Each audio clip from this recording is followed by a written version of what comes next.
Hello and welcome to another reaction stream. Frenchman learns about Japan. And yeah, it's been like 2 months I think since we did the last one specifically about the history of Shonen Jump, by the great channel 20 out. I think we stopped on 97, yeah, that's right.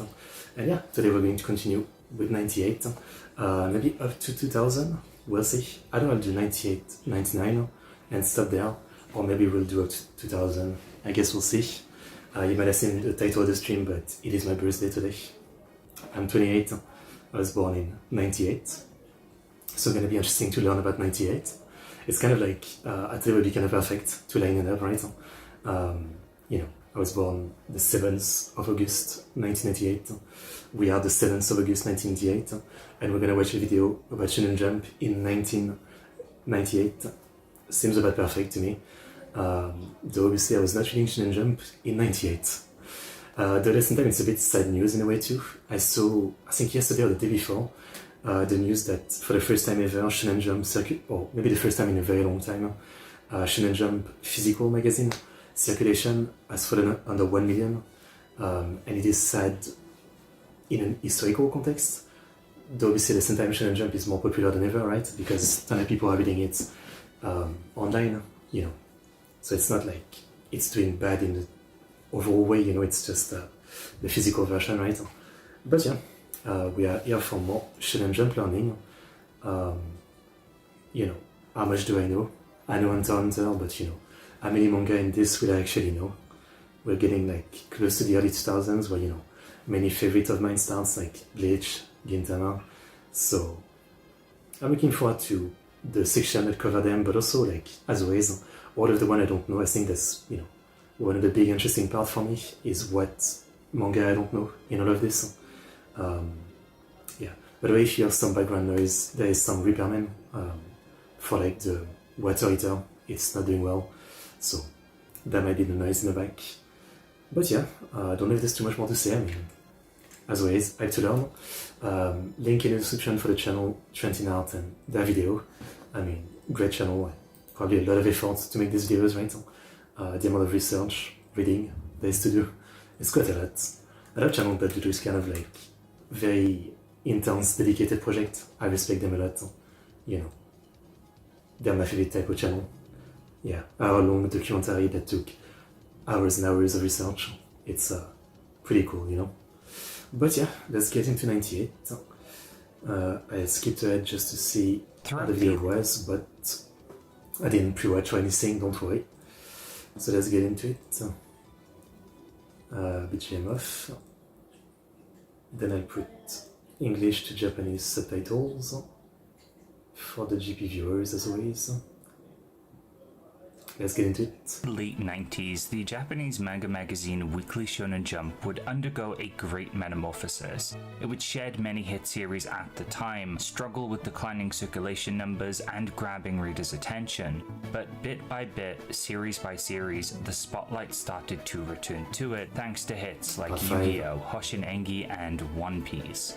These are just the beginning though, with today's video covering an exceptionally great year for the magazine, seeing many hit manga debut. So without further ado, I present to you Weekly Shonen Jump in the year 1998. Let's see what we get. Before we get into anything new, let's see what was going on in One Piece throughout the year. Oh yeah, that's right, I forgot he was doing a recap, which we'll skip as always. I mean, love One Piece, but I'm not here for like a recap of One Piece, right? But it seems like at this point it's the Seal Up Village arc, which is awesome. This brand new series of 1998 will be Garo, lasting 9 chapters and 1 volume by... Not to be confused with the Tokusatsu series Garo, which I'm watching season 2 right now. It's pretty sick. It's like the violent, you know, 16 plus edgy Tokusatsu. There's boobs, there's like ultra violence, there's a lot of like perverted character. It's kind of fun. I don't know if you guys are into Tokusatsu, and for me I'm still like early, you know, I've watched a couple Kamen Riders and 2 Ultraman show, but Garo is very fun. Akitsugu Mizumoto, debuting in the very first issue of the year. This peculiar series saw its protagonist Garo, a boy with hair instead of fingernails, explore the human world he'd been divorced from since birth, eventually battling other demi-humans in a contemporary Japanese setting. I think a central idea is that Garo is a human paintbrush. There's a lot of art-related elements to the series. The kanji even that makes up the series name is one that's illustrative in nature. Garo's electric discharge ability also lets him draw electricity, and it also seems as though he had a split personality, which has been compared to Yugi from Yu-Gi-Oh!, a very popular gimmick at the time. There's a lot going on in this series, and even with its quite detailed art and different approach, it seems it wasn't very popular, being one of the quickest axes Shonen Jump has ever seen. Is 9 chapters that short? I guess from what I remember, like, most of the shortest one were like 12, 13 chapters, yeah. A few months later, into 1998, we would get one of Shonen Jump's biggest shakeups ever. A batch of 5 new manga were set to debut. And for those unaware, Shonen Jump generally debuts 3 to 4 manga at most at any given time. The extra one might not seem like a big deal, but this is the equivalent of a quarter of the magazine suddenly changing, an event that does not happen often. This would come about partially due to a few big series ending and the cancellation. I was gonna say it's not just 5 new ones, it's 5 ending and going away, yeah. Hello Soul, thank you. Of a few other series. This is also not just a matter of quantity, but also prestige. Not all of these 5 were hit manga, but there will be names among them very familiar to you, and this bold decision by editorial would end up greatly helping 1998 in being a year of profound positive change for the magazine. The first of these 5 new manga would see a tried and true veteran return. I am surprised they started in 98. I know about it, and I think I tried a few chapters once when I was like really into reading delinquent manga, and I guess it's a mix of delinquent manga and a baseball manga basically. But yeah, I think at the time there was like not everything was translated, so I only read a few chapters and I was like, I kind of like it, but I'll come back another time. Yeah, the art is amazing for this one. I mean, Masanori Morita does a lot of art like that. Masanori Morita with Rookies lasting 233 chapters and 24 volumes. Rookies is a delinquent baseball manga, and with no hyperbole for me, it is one of the best manga Shonen Jump has ever serialized, and chances are, if you ask someone who has read Rookies, they'll say that at the very least it was very good. The reasons behind why are ubiquitous. Morita's art stands out as being detailed and unique, especially in how he draws characters. He's so good at facial expression, I mean seriously. There's many ways to do facial expression, right? In a way you could say like, Eiichiro Oda is good at facial expression, but they're very exaggerated, right? But this kind is so realistic looking, yeah. Lucas is known for his drama, and his theme, Kiseki by Green. Oh, I think I reacted to this song once. Interesting. With these realistic but still often absurd facial expressions. When the series needs to be silly, it's silly, and when Morita needs to convey impact through the baseball matches or through more dramatic moments, he amps up his art to create some really evocative moments. At its core though, Rookie shines thanks to its cast of characters and the journey they all undertake. While most sports manga predominantly follow the team and the high school players, Rookies does things differently through its splicing its ideas. The baseball does have a lot of focus on it, but so does the build-up of the entire team through their school lives as delinquents. And this comes about through our primary character, the glue that binds everything together, the new teacher to Futako Tamagawa High School, Koichi Kawato. Kawato is easily the highlight of Rookies, a brand new teacher brimming with enthusiasm and hope for his students, though he also grows and learns alongside them through the series, having to overcome a past related to the use of violence on prior students. What he says could often be interpreted as corny, spouting lines like, "This world is full of hope," or "Flutter into your dreams, glitter into tomorrow." Okay. To the student, at first I was gonna say, is he like Onizuka, but maybe not quite. Foreign country as sport, comics or anime? Maybe. I mean, I'm sure like in the US, yeah, I'm sure there's some like comics about sports with how popular sports is, though I don't really know anything about it. In France, I couldn't tell you. There may be some bande dessinée about it, but I have so little knowledge of like the French bande dessinée and comics sphere that I can't tell you, but I assume so, you know. like the most popular sport is definitely gonna have, some stories about it. Students, notably the delinquents of the school, this rings out as silly, hopeless drivel, another adult singing empty platitudes. Why Rookies works as well as it does is because I feel it executes some of delinquent manga's core thematic qualities brilliantly. Students at this age go delinquent for a myriad of reasons, but often it's to garner some kind of control as they hurtle towards the time in their lives where they'll have to enter the job force and lose all semblance of control over their lives. Most of them don't have any idea where they'll be once school ends, they have no prospects or dreams, or even sadder, feel as though those dreams are unobtainable. They are branded by themselves, their peers, or teachers as outcasts, problems that either need to be taken care of or left to rot. With this in mind, for delinquent manga, you can focus on these aspects and tell a story of tragedy, of how the schooling system and society at large has failed our youth, or Manzai manga? Interesting. Or in Rookie's case, you can take a more proactive and positive approach by including a shining example for these delinquents to learn from. An adult, a teacher who sincerely cares and wants to foster growth amongst their students. Kawato does this slowly. He gradually gets to know these. It is really like the trope of this kind of story. Like recently I was watching the J-drama for Goku-sen and Great Teacher Onizuka, and both of them are like so similar to this. The main character might be different, right, in the way they act in general, but in the end it's always the same thing. Where like the student, is misunderstood and needs someone to guide them. It's always the same kind of setup. Students gets beat up by them, learns of their past, where their baseball team was suspended due to a violent incident on the field. One by one, he helps them overcome their issues, assures them that he will always be there for them, and despite so much resistance, he stays true to his promise. Eventually, these students crack. They come to see that someone has finally extended a hand and they take it. Kawato's influence is infectious. More and more students join Kawato and the baseball team. Through hard work, dedication, and mountains of prep talks, something truly special comes into form. It actually takes close to 6 volumes or 44 chapters until a proper baseball game begins against a rival team. Shonen Jump is known for its fast-paced stories and not letting things simmer, though there must have been enough trust by editorial for Morita to pull this off. I like that. I mean, so many sports stories, they kind of fail at that, making you care about the team members in advance.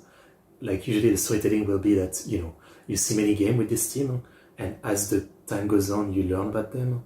And it's not a bad way to do it, but it's the way that's used the most, rather than first take the time to build up the character, right? And obviously, as you said, the reason tends to be that they want to give action first to keep the reader. And so you kind of have to do this way of storytelling, of giving the backstory later on. I don't know. I like the slow build-up.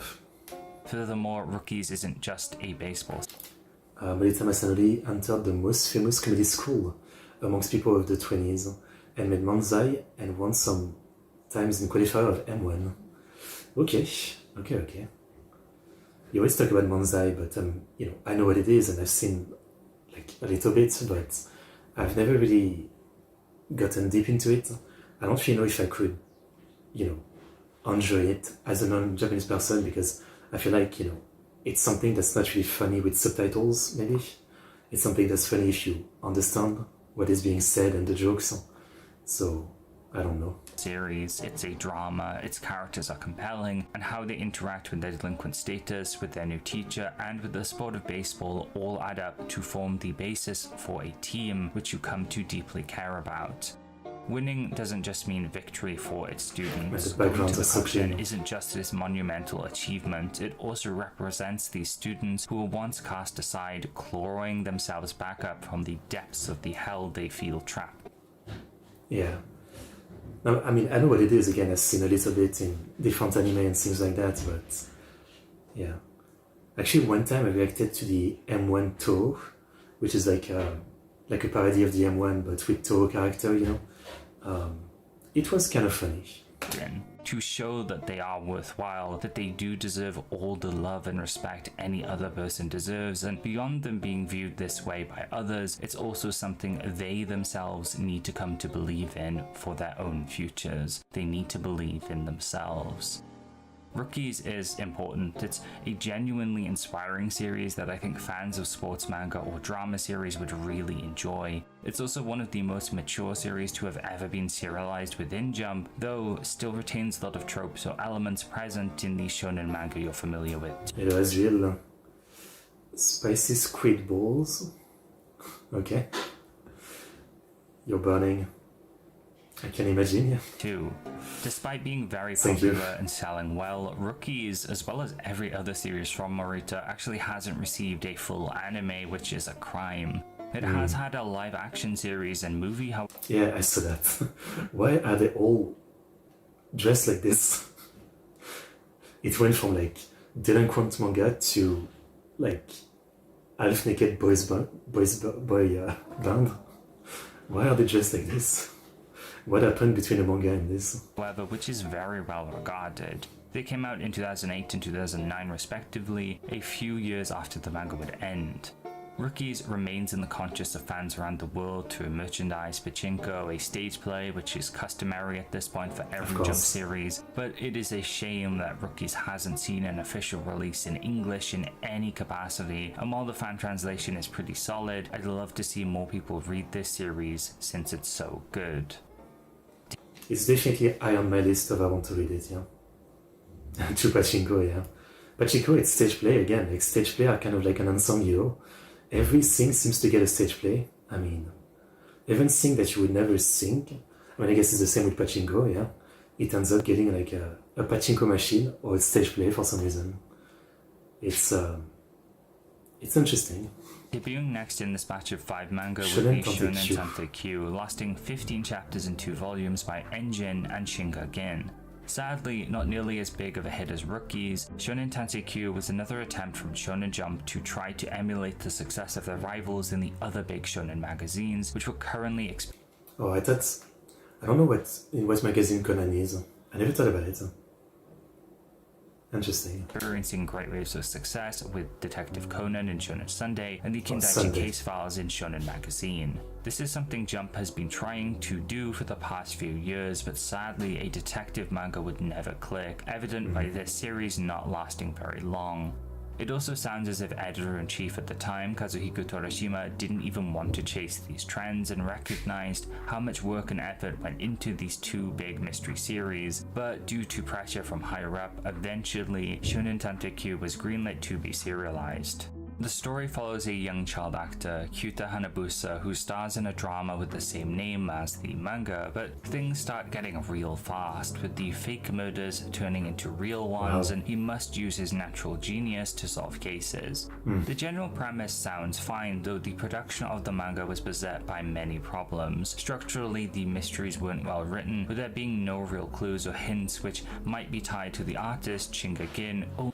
I mean, writing stories is already something that's really hard, right?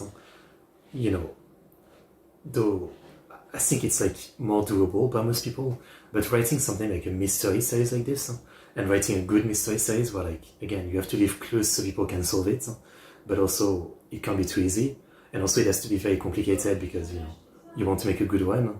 I mean, it's like a whole different level of like, what's the word for it? Like writing a story, yeah? One Piece, Sunday, Conan, Magazine, Kaji. Only receiving scripts from the writer a week beforehand, so he wasn't privy to the mysteries himself. Reception to the series is universally negative, with people tending to mention how they sympathize with the artist who had to deal with the mostly unknown writer. A bit of a narrative is formed around this too, as Shinga Gin would sadly pass away in 2002, having not made any more manga, with many blaming the author Enjin for ruining Did he introduce all of them? I don't know. the artist's career or even contributing to his death. A lot of this is hearsay, but I thought I'd mention it as it surrounds this series' perception. Wow. Entering the middle of the batch of 5, we have Kappa Revolution by Gizante Sekicho, lasting 23 chapters and 2 volumes. This would be a gag comedy. This kappa is more than me. Manga originally serializing many one-shots before its full debut, seeing a schoolboy named Masashi accidentally wake up a kappa from hibernation while burying a goldfish. The Kappa Hirobo then makes Masashi take responsibility and forces himself into his home where he terrorizes his family and interrupts the human characters' lives with So it's a bad kappa. Interesting. I feel like most stories that I see these days, the kappa is actually like nice and cute.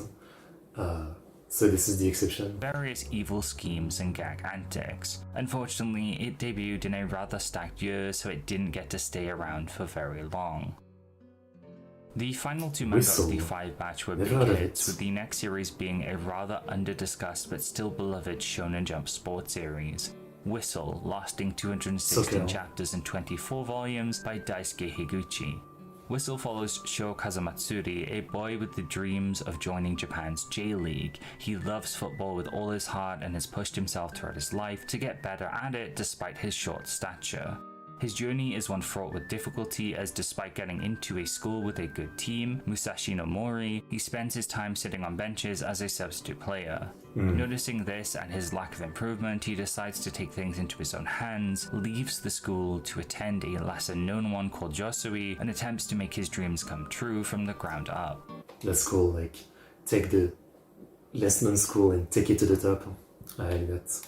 Whistle is your tried and true sports manga. It does everything right, everything solidly, but maybe lacks the flash and notoriety of other series that surrounded it within Jump, which led to it not being as well known as its other Jump sports manga contemporaries.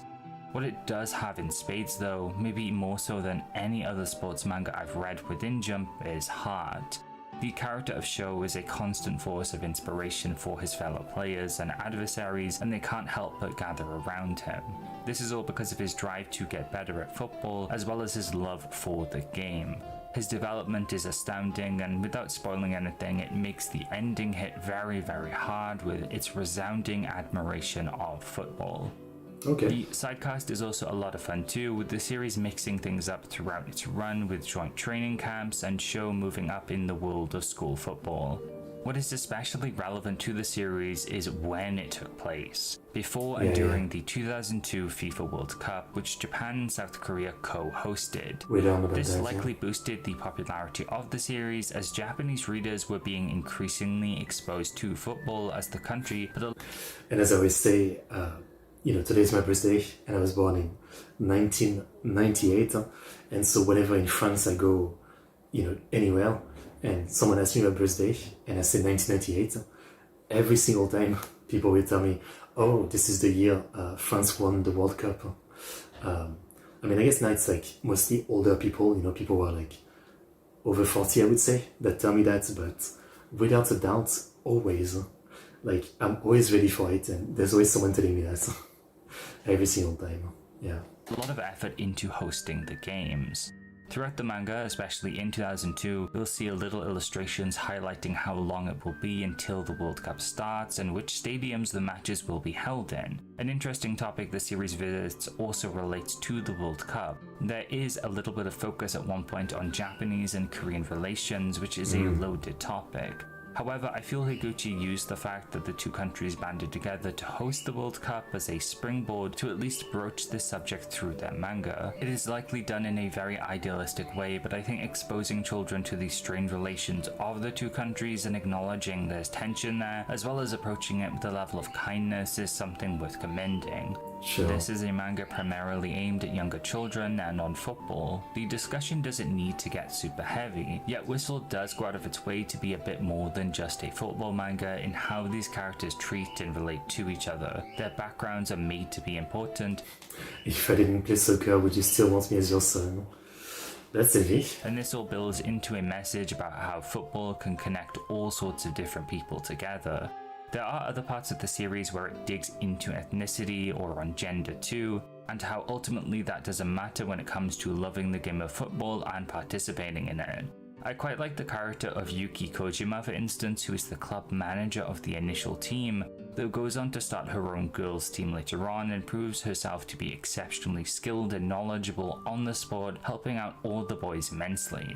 None of this is groundbreaking on its own, but there's so many small moments that I would describe as soft or When nurturing. talking about stuff like this, there's a manga I love, Tetsuwan Girl, I believe it's called. Let me look it up. My name list. It's by one of my favorite artists. He's done many great stuff. Jedi Shin, Sido, Background Leto, Tetsuwan Girl.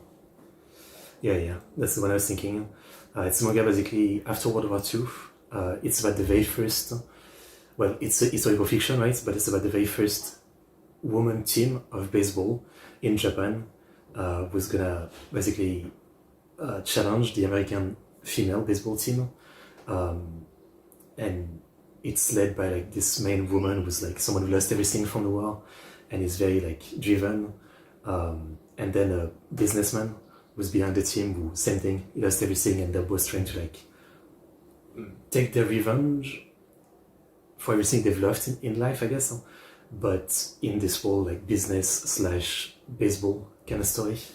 It's really awesome. I mean, frankly, like so many manga from Takahashi Tsutomu is never mentioned in any video I react to because I guess it's not super well known. I mean, maybe it's more well known in Japan.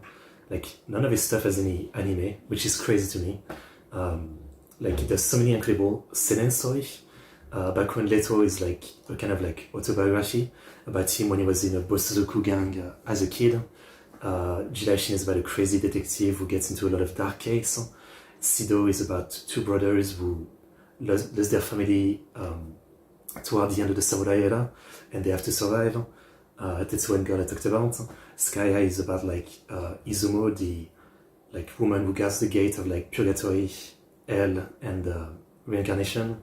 And basically it's about case of, you know, people getting in before, you know, and she has to like judge them.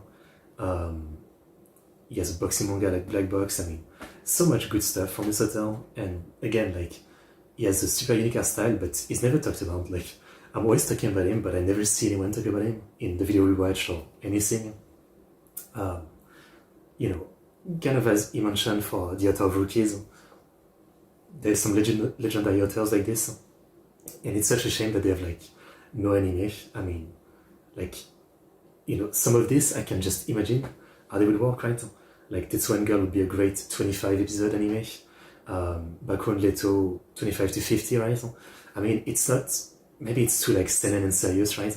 Like it's nothing to, it's not like light at all. It's a very serious and kind of like not very happy seinen kind of story. But yeah, again, maybe one day, you never know, right?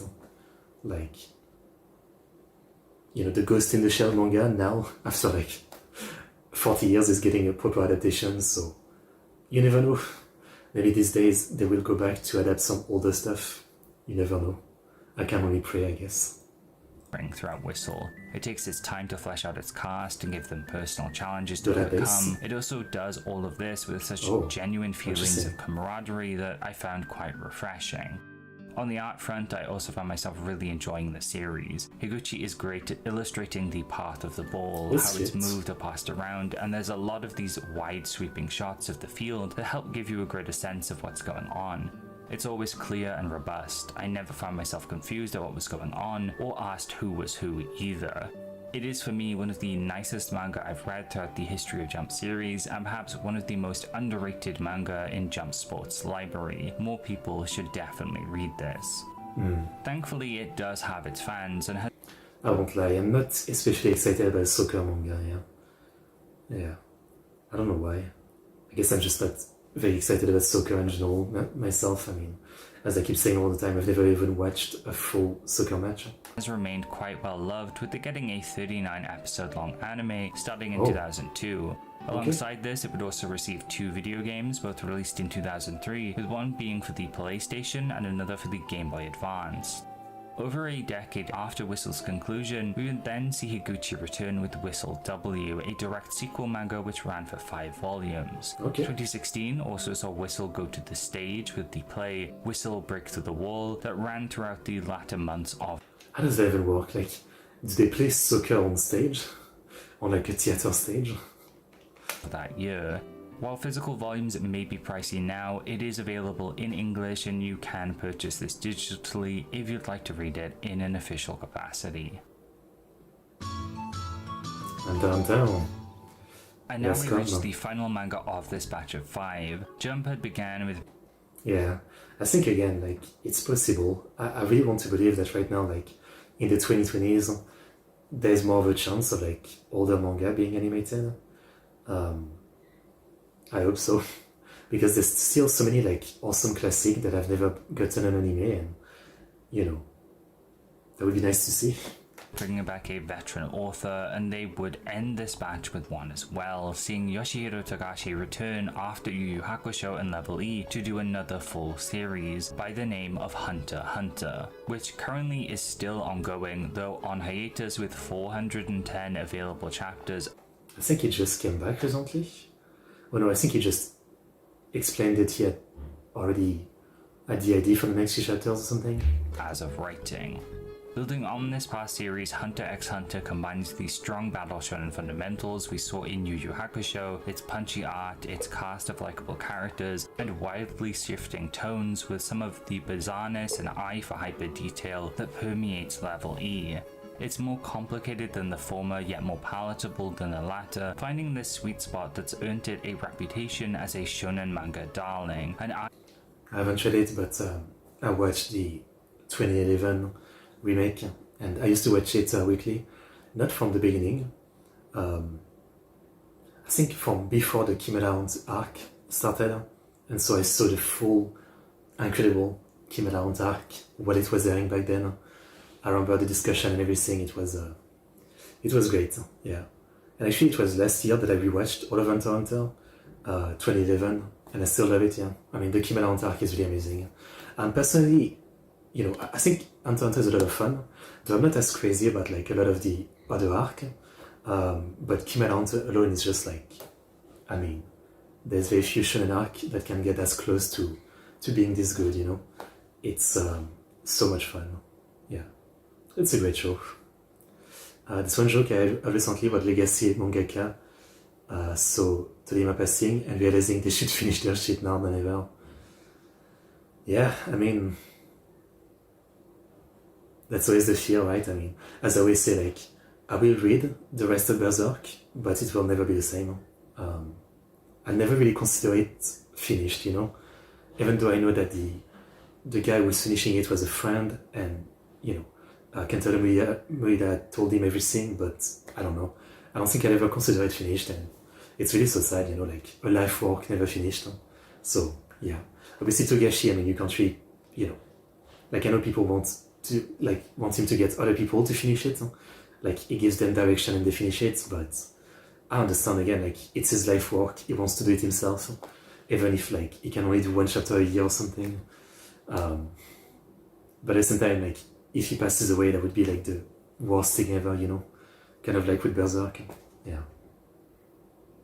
I don't know. It's life. I am positively delighted that I'll be reading it alongside the creation of the History series. Much like One Piece, this is a series we'll be seeing throughout most of the future videos.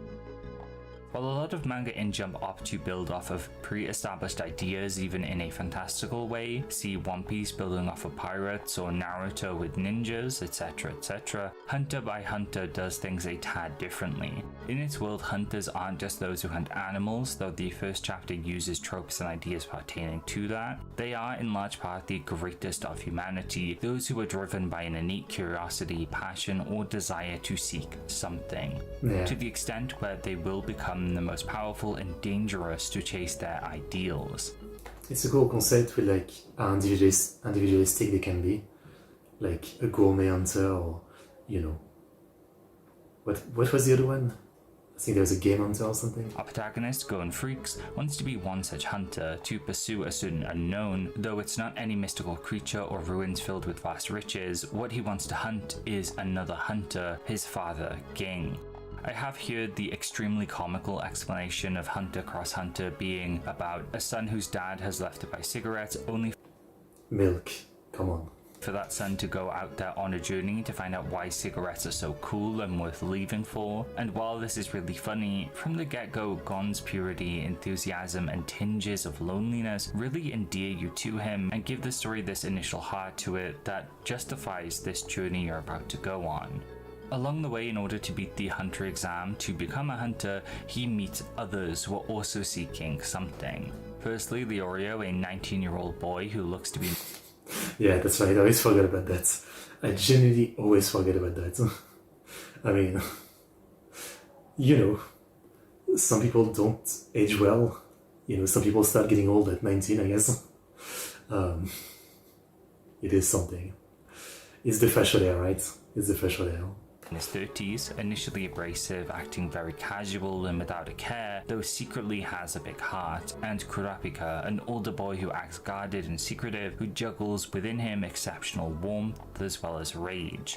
These two become staunch allies and friends to Gon as the hunter exam progresses, though on my reread I As to as the teacher, yeah. Of course, there's some exception, yeah.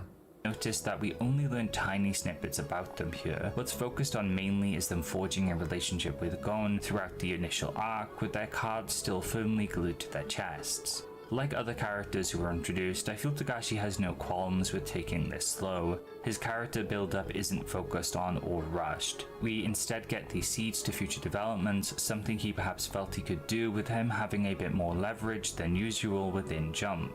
To divert for a while, throughout the last few videos I've mentioned the magazine's newest editor-in-chief Torishima and his approach to handling the magazine. Since it had fallen into a bit of a downward trajectory after many hit manga ending like Dragon Ball, Slam Dunk and Yu Yu Hakusho, Torishima took it upon himself to lift Jump out of its slump. One of the many things And he did a pretty good job, I would say. he did do in this regard was to push out a lot of the old blood, being as ruthless as he was with them as he would with most newbies. There are exceptions to this rule though, and I think Togashi is most certainly one of them. We also did see Toriyama come back to the magazine multiple times too post Dragon Ball's ending with whatever he wanted to do as well. Sandland had an anime recently and I tried it and I didn't really like it. Kajika and Kowa I haven't thought about. So with this unfettered freedom, we get one of the most dense and indulgent stories I think Jump has ever seen.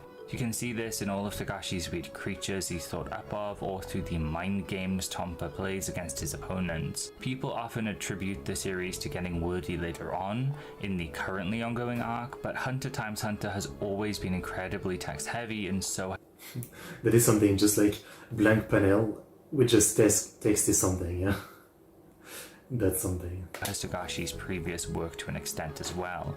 Another aspect of the series that sticks out to me is Togashi's artwork. Having reached his limits throughout Yu Yu Hakusho's serialization and likely due to illness, we have this beautiful contrast of artwork that's minimal when it needs to be and incredibly detailed when Togashi wants to make a point.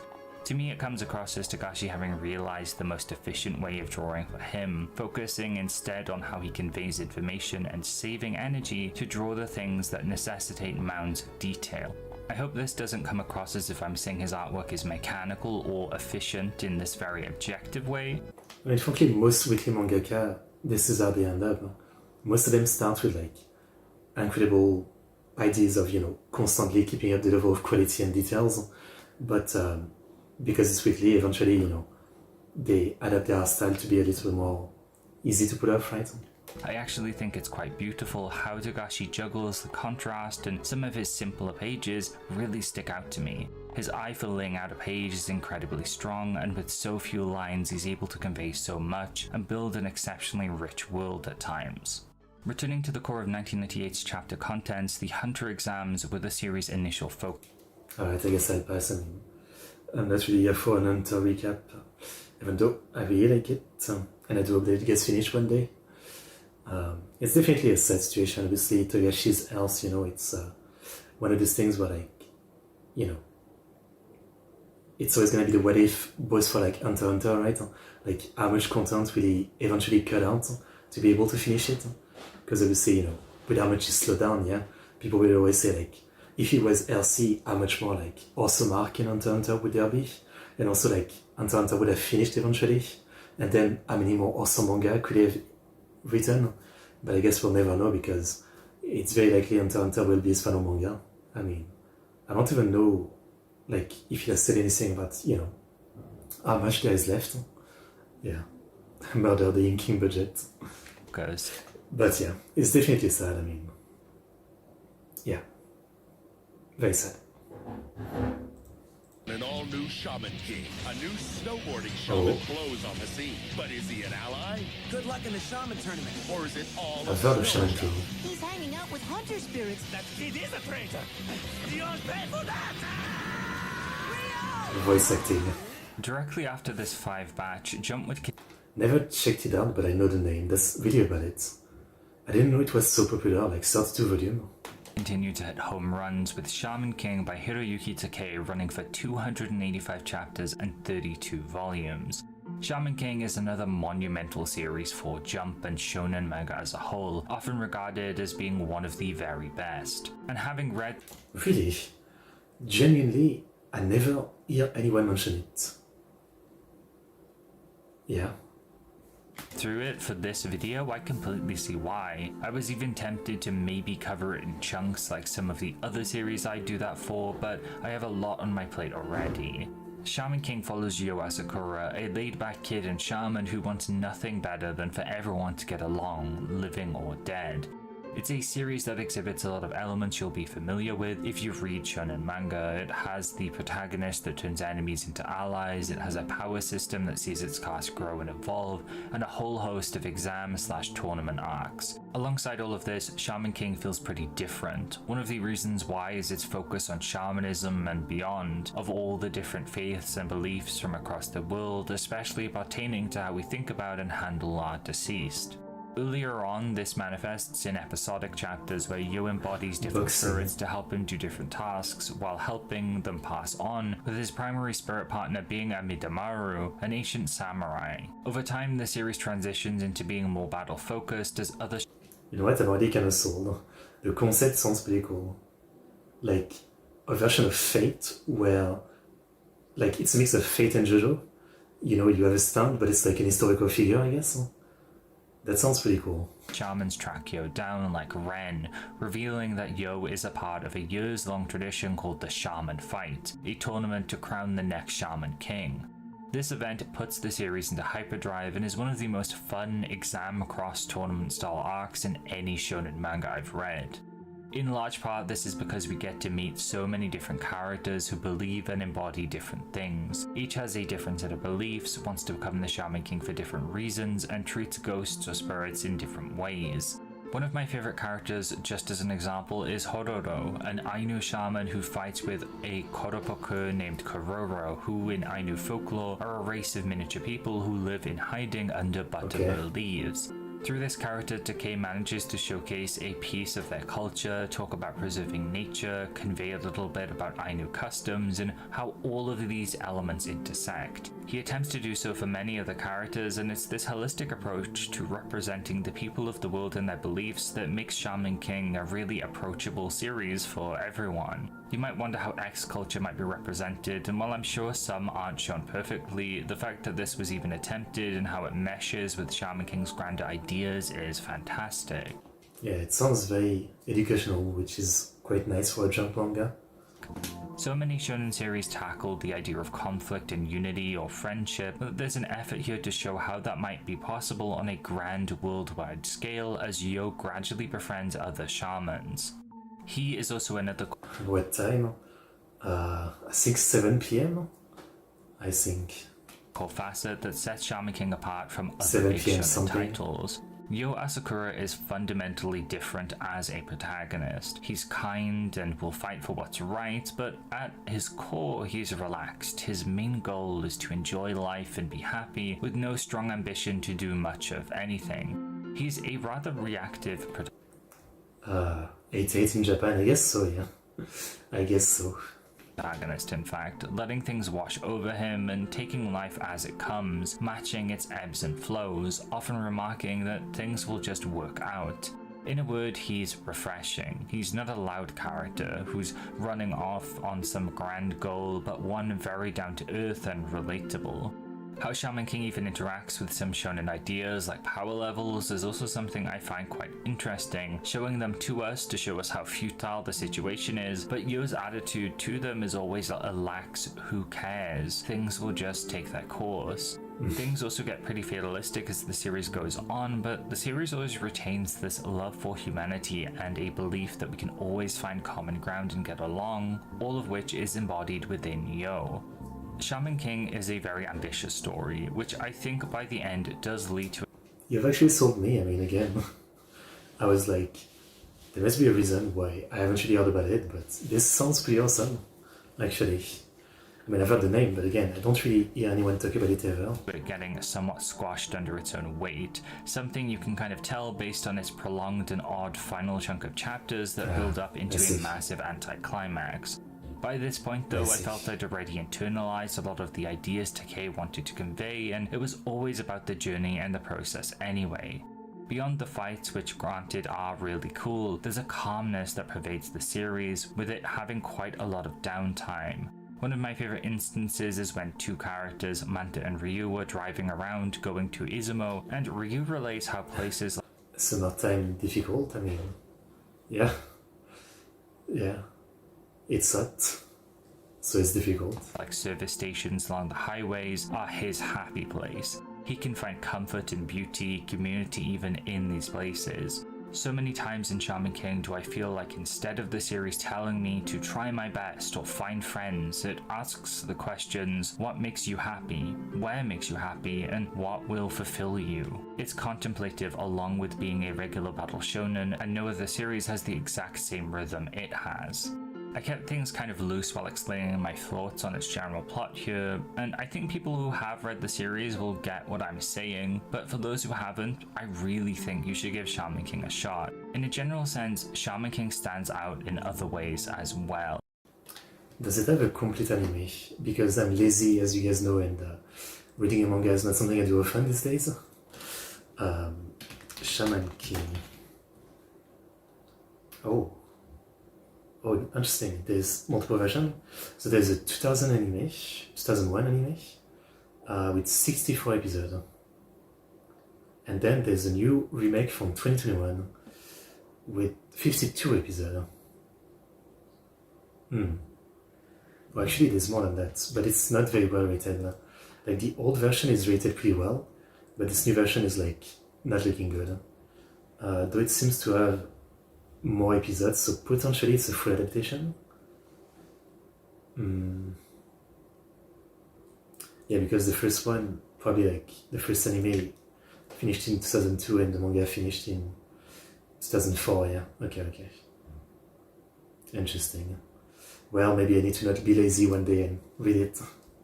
It's such a thing, like I used to read manga so much, but these days again, like I'm so lazy, I just want to put an anime episode on the second screen while I play a game on the first one or something. And obviously you can't do that with a manga, right? Maybe I should try to find a way to do it. But yeah, I don't know. I read so much less manga these days. Even though I love manga, the medium. Especially in its artwork, with its original run having some of my favorite art in Jump. Takei's style exudes personality, with him being a master of using all sorts of shapes to express his characters. His designs have this more exaggerated feel to them, much like last year's One Piece. What this has led to is art which is timeless, that could debut today and still feel very new visually. Sure. I can also praise Takei on other artistic fronts. His backgrounds are detailed and gorgeous, blending seamlessly with his characters. How pages are paneled and structured is always clear, with room being made for bigger moments and spreads. The color pages are also some of the best I've ever seen in Jump. They're always brimming with charm and vibrancy. A special mention also goes out to all the mecha-inspired designs Takei used, with the Exlos having some sick stuff, but there's also some subtler things like Tao En's the Dao Wang looking like the Turn A Gundam, which would have been airing throughout Shaman King's release. Turn A Gundam. In its totality, when we bring together Shaman King's story, focus on different cultures and beliefs, artwork and characters, something truly special emerges. For someone who has been such a big fan of shonen manga for a really long time, this was a real treat reading it. Shaman King would of course live on beyond its original run, with there being a whole host of conversation and rumors following its ending, with a lot of people saying it got cancelled. From my knowledge though, that doesn't really seem to be the case. It was one of the magazine's top dogs, and while it wouldn't quite match up with things like One Piece, it being cancelled so close to its conclusion makes no real sense. It also got a color page for its final issue, something Jump give to beloved series when they conclude. Following this, Shaman King would even get republished into Kanzenban editions featuring a brand new ending and revisions. Takei would even serialize a manga in Weekly Shonen. That's nice. I mean, I wish this was like more of a popular thing to do, right? Many manga artists are just not very good at ending their series. I think we know that. I don't know why it's a thing. Maybe it's not just manga artists. I mean, maybe I think it's a lot of writers, right? I guess I watch a lot of TV shows and it's the same. And maybe in books, it's the same. Ending a story is way harder than writing the rest of it. But having, you know, like, if the ending of the story is really bad and people are mad, like, being willing to remake it, I think is kind of something that should be more normalized, right? Like, remake it in a better way. I don't know. And Jump again, albeit briefly, with Jumbo. Later on, he would go on to work with Stan Lee on Ultimo for Jump Square, and some of Shaman King's sequel series would even originate from Jump X, a monthly Young Jump spin-off. In modern times, Shaman King would be bought and transferred to Kodansha, where Takei would create even more sequels. I think this change in publisher, paired with the original abrupt ending, is likely what caused all of this confusion and speculation over the series' supposed cancellation. If you'd like a succinct video going over all of this, including another common Shaman King rumor, I'd like to recommend one by Patch Cafe titled The Story of Shaman King Volume 32's Cancellation. All of this honestly is a bit of a headache and somewhat mars a lot of discussion surrounding Shaman King some spaces, as people hyper-focus on it being cancelled or its rushed ending, and miss the forest for the trees. Equally as befuddling and headache-inducing, but in a more positive sense, is the amount of Shaman King sequels or supplemental media. You have Shaman King Zero, Flowers, The Superstar, countless little side stories or one-shots bundled in with the volume releases. Some series really seem to have that. I think Senseiya is the same. There's like 50 different spin-off manga of Senseiya. Yeah. Shaman King Red Crimson, Marcos, Faust, all side stories done by Jet Kusamura. There are also countless video games, a trading card game, novels, and 2 different anime, the 2001 series with an anime original ending by Studio Zebek lasting 64 episodes, and the more recent 54 episode long anime from 2021 by Studio Bridge. There is so much Shaman King to read or watch, and it's indicative of how beloved the series is by... Which is interesting because, again, like, I'm not saying that as a diss, you know? I think I tend to have a pretty good finger on, you know, the community of anime and manga and what's being talked about. And I feel like I've never even seen anyone really mention Shaman King. Like, I was aware of it, but, you know, yeah. You know, as far as, like, this kind of what you would call, like, the second level of, like, popularity, the second level of, like, popular Shonen Jump manga, right? The Katekyo Man Reborn, Digreman, Shaman King. Yeah, the others, I actually hear some people sometimes mention them as favorites, but this one, not really, yeah. Might just be underrated in a way. I should definitely give it a shot, yeah. By its own author and by fans. And if all of those great series weren't enough, 1998 would also see Akira Toriyama return again with another short series in Kajika, lasting 12 chapters and fitting neatly into a single volume. We saw Toriyama last year with some short series, but where Kawa was a lot cuter and sillier, maybe feeling more in line with some of Toriyama's one-shots or Dr. Slump, I feel fans of Dragon Ball will greatly enjoy this short offering in Kajika. The story follows the titular character who is on a quest to reclaim his human form after accidentally killing a fox. To do so, he must save the lives of 1,000 living beings, and he only needs to save 10 more to turn back for good. Toriyama has a lot of fun with this premise. Reminds me of Blade of the Immortal. It's about a man who's killed many people, many innocent. He's a samurai, I guess, or ronin. And he gets a curse that he needs to kill 100 evil men to pay his debt. And the curse is that he's immortal. He can be cut to pieces and still come back together. But, you know, for him, that's not a good thing. He doesn't want that. He doesn't want to keep living. So it's like the curse of having to kill 100 evil men to pay off his debt and be free. Pulling jokes, a variety of quirky characters, and some very fun battle scenes. It's a very solid short story, which I'm surprised has never seen an official English localization, despite other countries having one. If you're a fan of Toriyama and haven't read... It's crazy because I would just assume anything Toriyama, you know, as an anime and as an official English version. Like, if there's one author you would assume that, it would be Toriyama. This, then I highly recommend seeking it out. It is a blast. Yu-Gi-Oh! Recap, I guess. Duelist Kingdom Arc. As I said, I don't really want spoiler because I've only seen a very early Yu-Gi-Oh! And eventually I really want to get more into it, so no spoiler for me.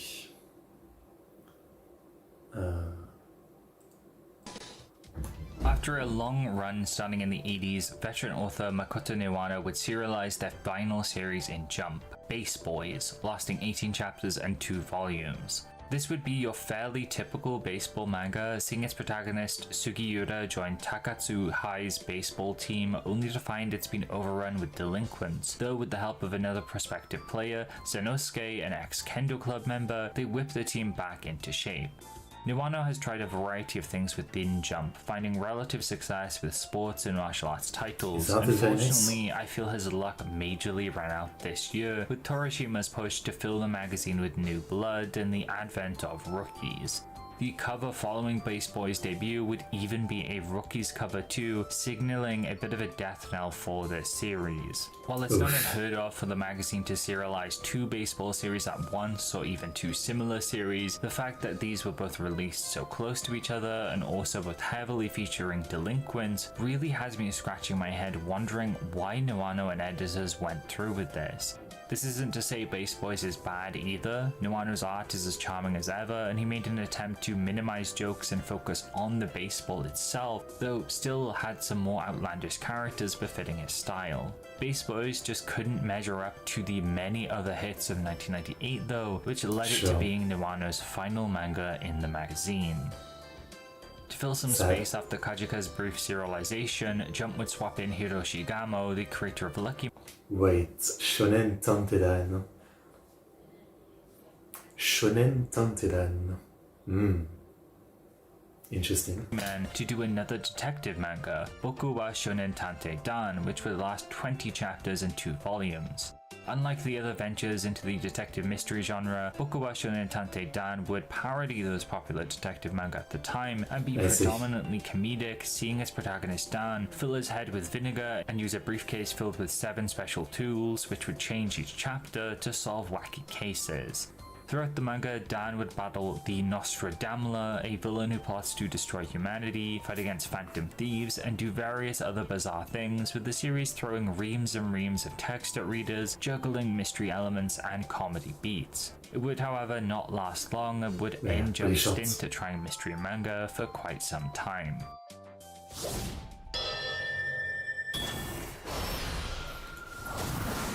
The final series of the year would debut. Rising Impact, and this is actually a long one. Alright. In the final issue of the year being Rising Impact by Nakaba Suzuki, lasting 146 chapters and 17 volumes. I think I've seen this cover at least, but I know nothing about it. The only time I tried to read a golf manga was the author of Kuroko no Basket. After ending it, he tried one, but I think it was cancelled pretty quick and I wasn't really into it. Yeah. This is a name you might actually be familiar with, as the author would gain popularity for the Weekly Shonen magazine title The 7 Deadly Sins, with its sequel 4 Nights of the Apocalypse still ongoing. Nakaba has been all around the big shonen magazines, having stints in all 4 major magazines. Oh, then I'm actually surprised that this is the same artist, because I know Kongo Bancho. Yeah, I know that one. Of course I do, as a fan of delinquent manga, right? This is crazy that this is the same artist between all this. It's like Weekly Shonen Sunday, Weekly Shonen Magazine, Weekly Shonen Champion, though he began his career with Jump, with his first serialization being from this year. This manga would also mark the return of golf to the magazine, being absent for many years, seeing its protagonist, the young Gawain, Nanaomi, be exposed to the sport for the first time. He then leaves his rural mountain home to be the person who can hit the balls the furthest, a very childish goal, though soon finds he genuinely loves the sport and wants to get better. A part of why he comes to love golf is the various characters he meets along the way, like his initial mentor Kyria, and his long-term rival Lancelot, who is one of the prettiest characters to have ever graced Shonen Jump and is effortlessly cool, initially acting above Gawain but establishing a strong friendship with him as the story progresses. Other characters make big impressions too, as Gawain meets them through the Camelot Academy, a prestigious golfing school with 3 branches, one in Japan. I know that like it only takes the right manga to make something that you don't think you're into interesting. I mean, you know, back in the day, first time I watched Kuroko no Basket, I didn't think I cared about basketball, but I would still say I don't really care overall, right? But I love that show. And same thing with like baseball stuff, like One Out or Cross Game. They made me care about baseball back then. But with golf, yeah, I haven't seen one yet. I think I've tried 1-2 anime. There was one that was like Crazy Woman baseball and golf anime. I forget the name. Tetsuo and Birdie maybe. But yeah, I haven't really enjoyed any golf series yet. Not yet. Japan, one in the US, and one in England. This is relevant as its central arc, the Camelot Cup, involves all 3 schools coming together to see which one comes out on top. While Rising Impact may not be the most realistic portrayal of golf, it's an especially fun one with how Nakaba set everything up. His characters are charming, with Gawain being this great example of a younger protagonist who's cute and silly, with his age often leading to interesting developments. Frustration builds in him over quite simple things, though he can also bounce back and learn quite quickly. To put it simply, he's childish, but in an endearing way that serves his character well. He's honestly one of my favourite Jump protagonists too, being in this category of cool little guys, with Gon from Hunter x Hunter there too. Now, with all this praise and the mention of arcs deeper into the series, you might be surprised by this next bit of info. Rising Impact was actually once cancelled. It hit its 15th chapter and left the magazine in early 1999 in issue 16, for there to be such a huge fan outcry that editorial decided to bring this back by issue 27 of 1999. Okay. That's I'm nice. neglected to mention this, but this has happened rarely over the last decade, with I think Outerzone and Yamashita Taro-kun also being revived series like Rising Impact. So when people do ask for an ACT series to return, while it's very unlikely to happen, there is a precedent for it has happened in the past. Sadly, for the purposes of anyone who would like to read the series, only the portion up to its cancellation has been translated, though recently we have obtained another way to view the series. 2024 would see Rising Impact get an anime 25 years after its initial release, covering the beginning and all of the Camelot Cup in 26 episodes. Okay. This, from my knowledge, was quite poorly advertised and underwatched, but it's one of my favorite recent anime, which has made me a huge fan of the series. What I have read of the manga too, I feel the anime paces things a little better and does a great job at showing off all the golf in motion. Rising Impact is such a rich series in the context of Jump, from its author who hopped around all the different major weekly shonen magazines, to its cancellation and revival, and its anime that came out 25 years after its release. I hope that someday it does get a full translation or a final season of anime to wrap things up. I have heard it was essentially cancelled a second time, with it wrapping things up very quickly, but I still adore its characters, and from what I've seen, this is one of the best Shonen Jump sports titles I've read, something I've said like 3 times in this single video. 1998 was an insanely stacked year for good sports manga. I was born, I mean, that's the reason. JoJo, so Golden Wind, started in 98, I mean, it's all thanks to me once again. Okay, let's pass the recap. Outside of new series, we actually have a bit more to talk about regarding 1998, as this marks Weekly Shonen Jump's 30th anniversary. 30 years. We have in fact now covered 30 years of magazine history, which is over half of its entire run. To celebrate, the magazine actually changed its cover somewhat, giving the Weekly Shonen Jump typography a fresh coat of paint. This is the first time it's done so since the beginning of 1984, and ever since then, we've actually kept this style of type. You can see it on the newest issues, which you can buy today. Along with this was an attempt to experiment with the covers more, which resulted in probably the worst year for Jump covers. I mean, I like the red Luffy one. It looks like a movie poster. I mean, it's simple, but I like it. I like the Hunter x Hunter one as well, on the top right. But yeah, some of the one at the bottom are like...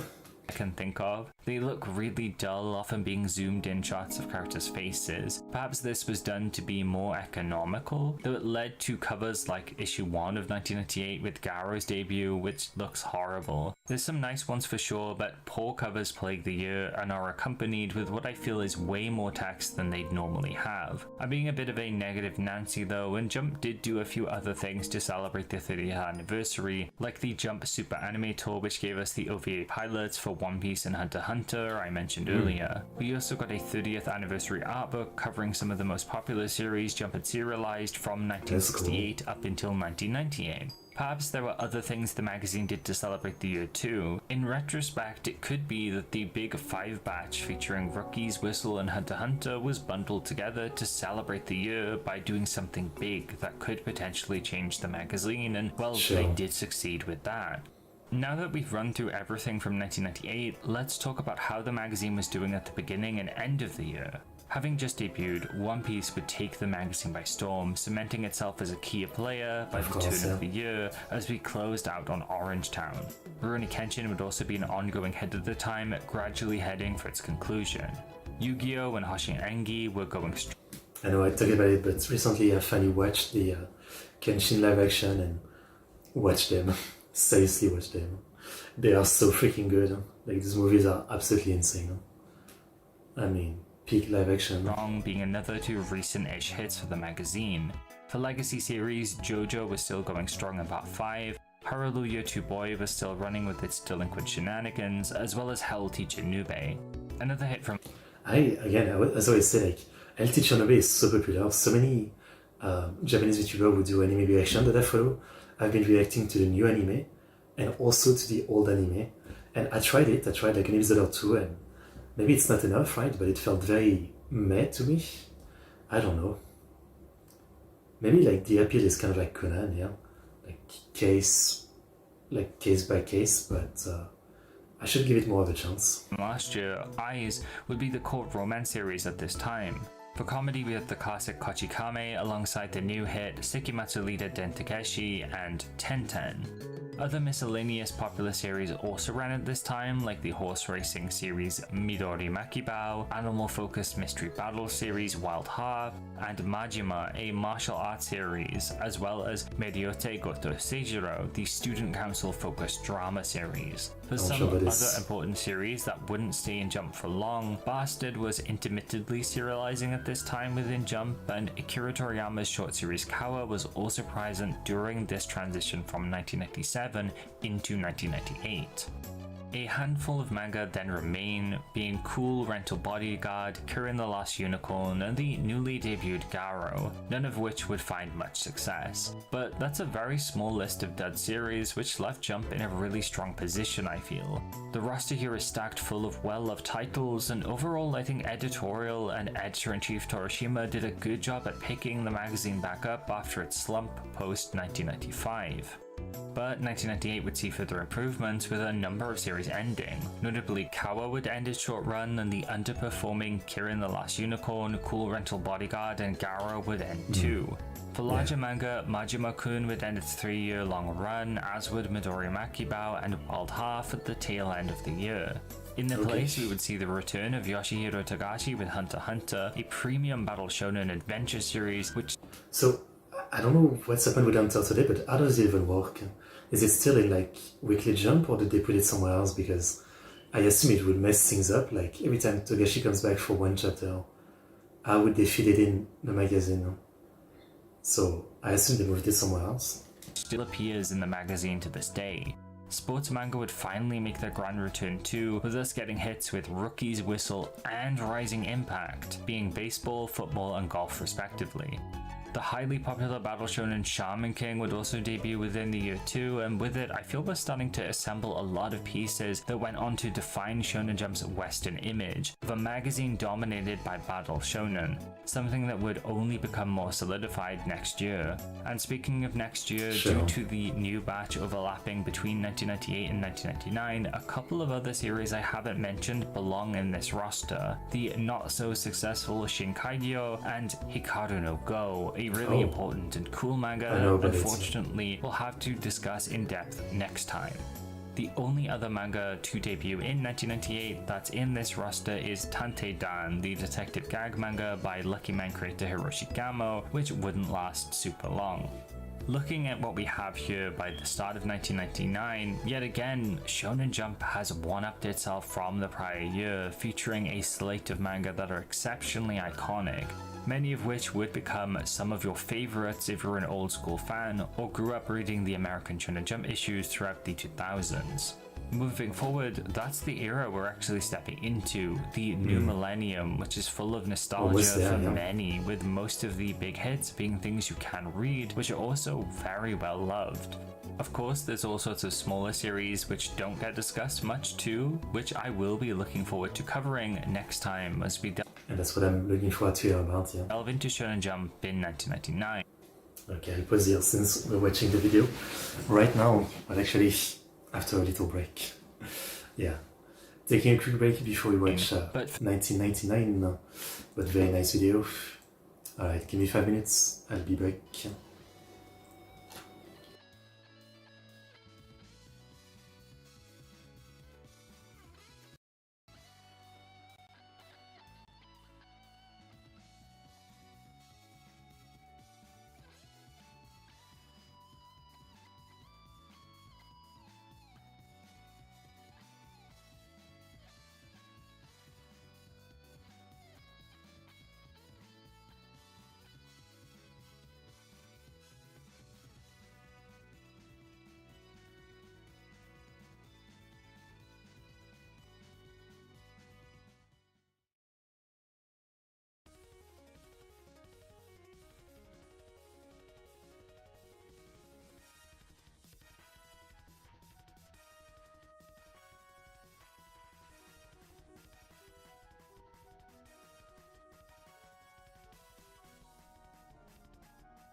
Okay, I'm back. Sorry for the wait. So, let's continue. People say thank you. Thank you. So, 1999, the end of the century. We'll stop at this one for today, and then I'll wait for... He has a video for 2000, but I'll wait for 2001 to do another stream. But yeah, end of the century, I mean, Naruto starts, it seems. I don't know what else starts. I guess we'll find out. Let's watch. Which is also interesting because I always know the joke of like how the thing with Sasuke and, you know, all that was kind of... People often call it stolen from Hunter x Hunter, but I didn't realize they were literally like a year next to each other, right? Naruto debuted the next year with the same kind of backstory for a character. So, here we go. With the new millennium on the horizon, this period of Shonen Jump's history would mark a new dawn for the magazine. It had weathered the storm that was the mid-90s, counteracting its dip in sales and circulation with several iconic series that would make up Jump's image for many years to come. 1999 would further add to this wave, providing the 90s with a glorious swan song for Jump, ending the decade on a massive high. So, without further ado, I present to you Weekly Shonen Jump in the year 1999. Let's go. This song. For our first new manga of the year, we have one of the weirdest things Jump's ever serialized, Shinkaigyo, lasting 10 chapters in one volume by Kanako Tanaka. This is a series that opens up with a sexy humanoid version of the influenza virus fighting... That is really explicit. Like, I guess some nipples are black, so they're probably saying it's covered, but it looks lewder like this. Looks like something out of Devilman. A giant shark.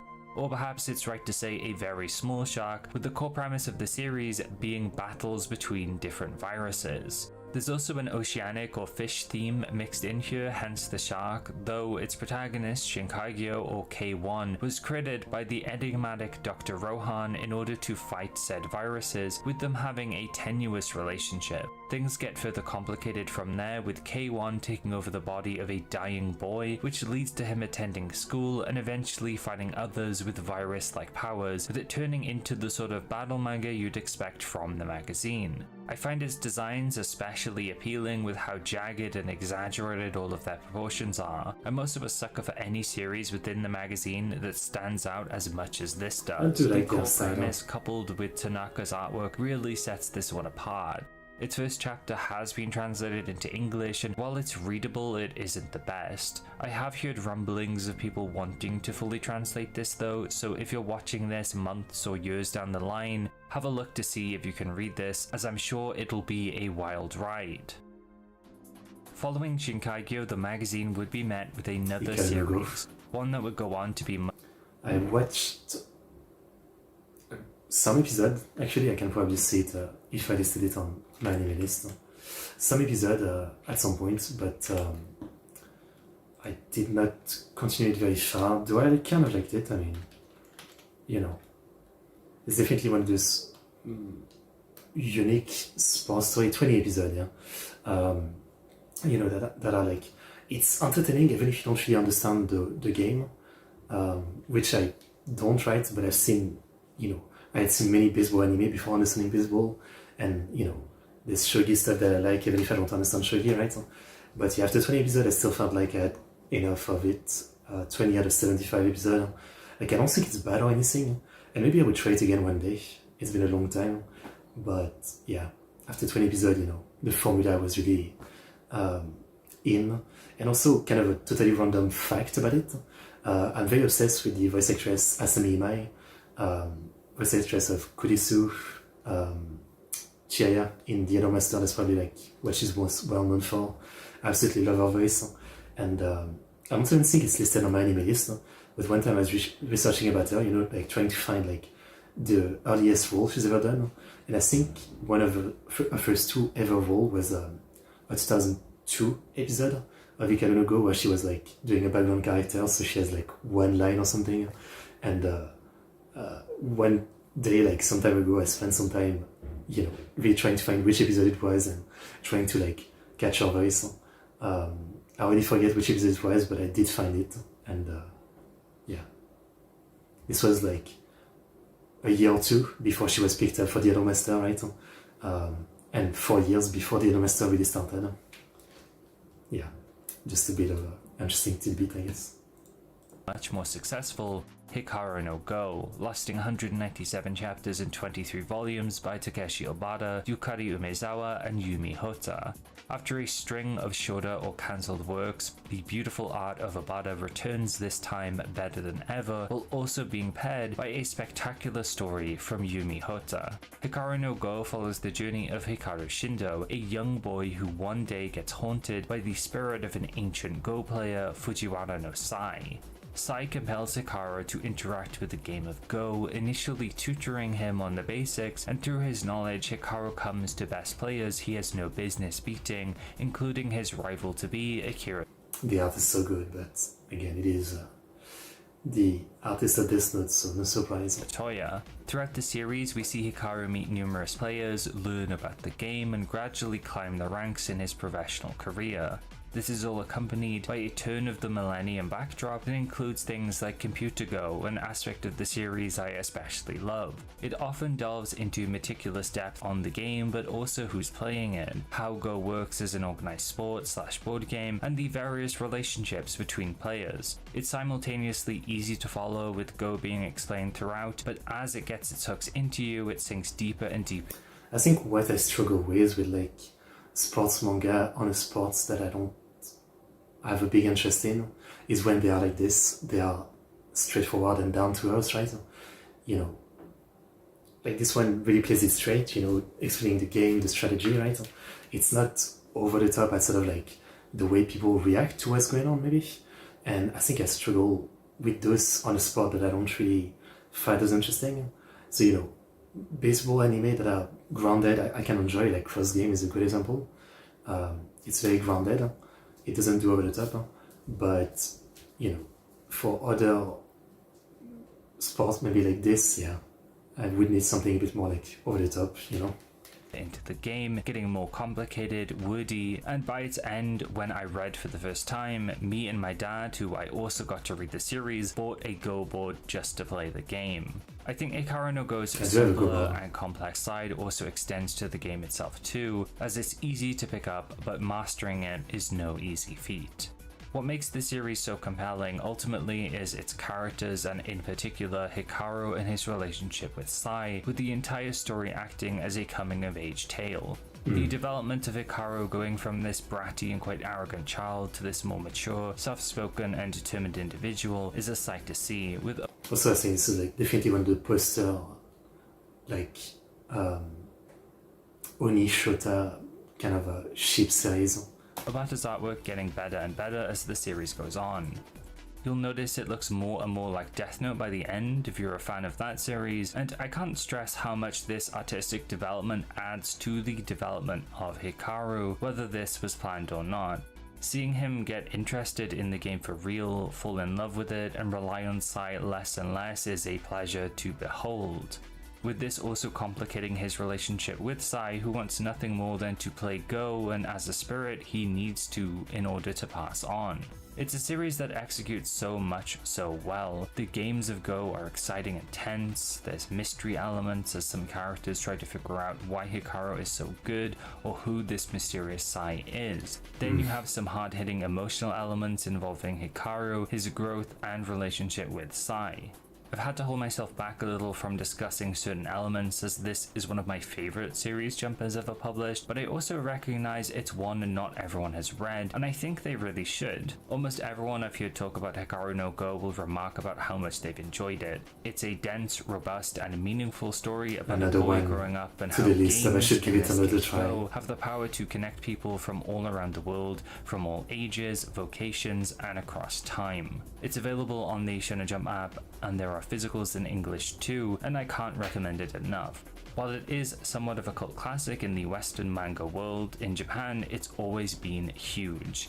not only being one of the best-selling manga of all time, but it's also responsible for inciting a Go boom within Japan in the early 2000s, Really? seeing the number of younger Go players triple at the time. Parents and PTAs would often recommend it as a manga for children to read, as it's educational, but I think the way it handles its character drama and development in this soft and considerate way must have been a factor too. The series also saw wider success through its TV anime adaptation lasting 75 episodes, beginning in 2001 by Studio Piero, which was followed by some specials. Numerous video games and a card game were released too, and as recent as 2024 a stage play was released. It's also notable for being popular in other countries throughout Asia too, understandably so, as the series does feature numerous players from China and Korea in its run. There was also a Chinese live-action TV drama based on the series too. While a few other manga from this period of Jump have stood out as the faces of the magazine's next generation, Hikaru no Go is equally as important and has left a huge legacy in its wake, with it still being recognized as an excellent story, as well as a series that will go on to inspire people to pick up Go for countless generations to come.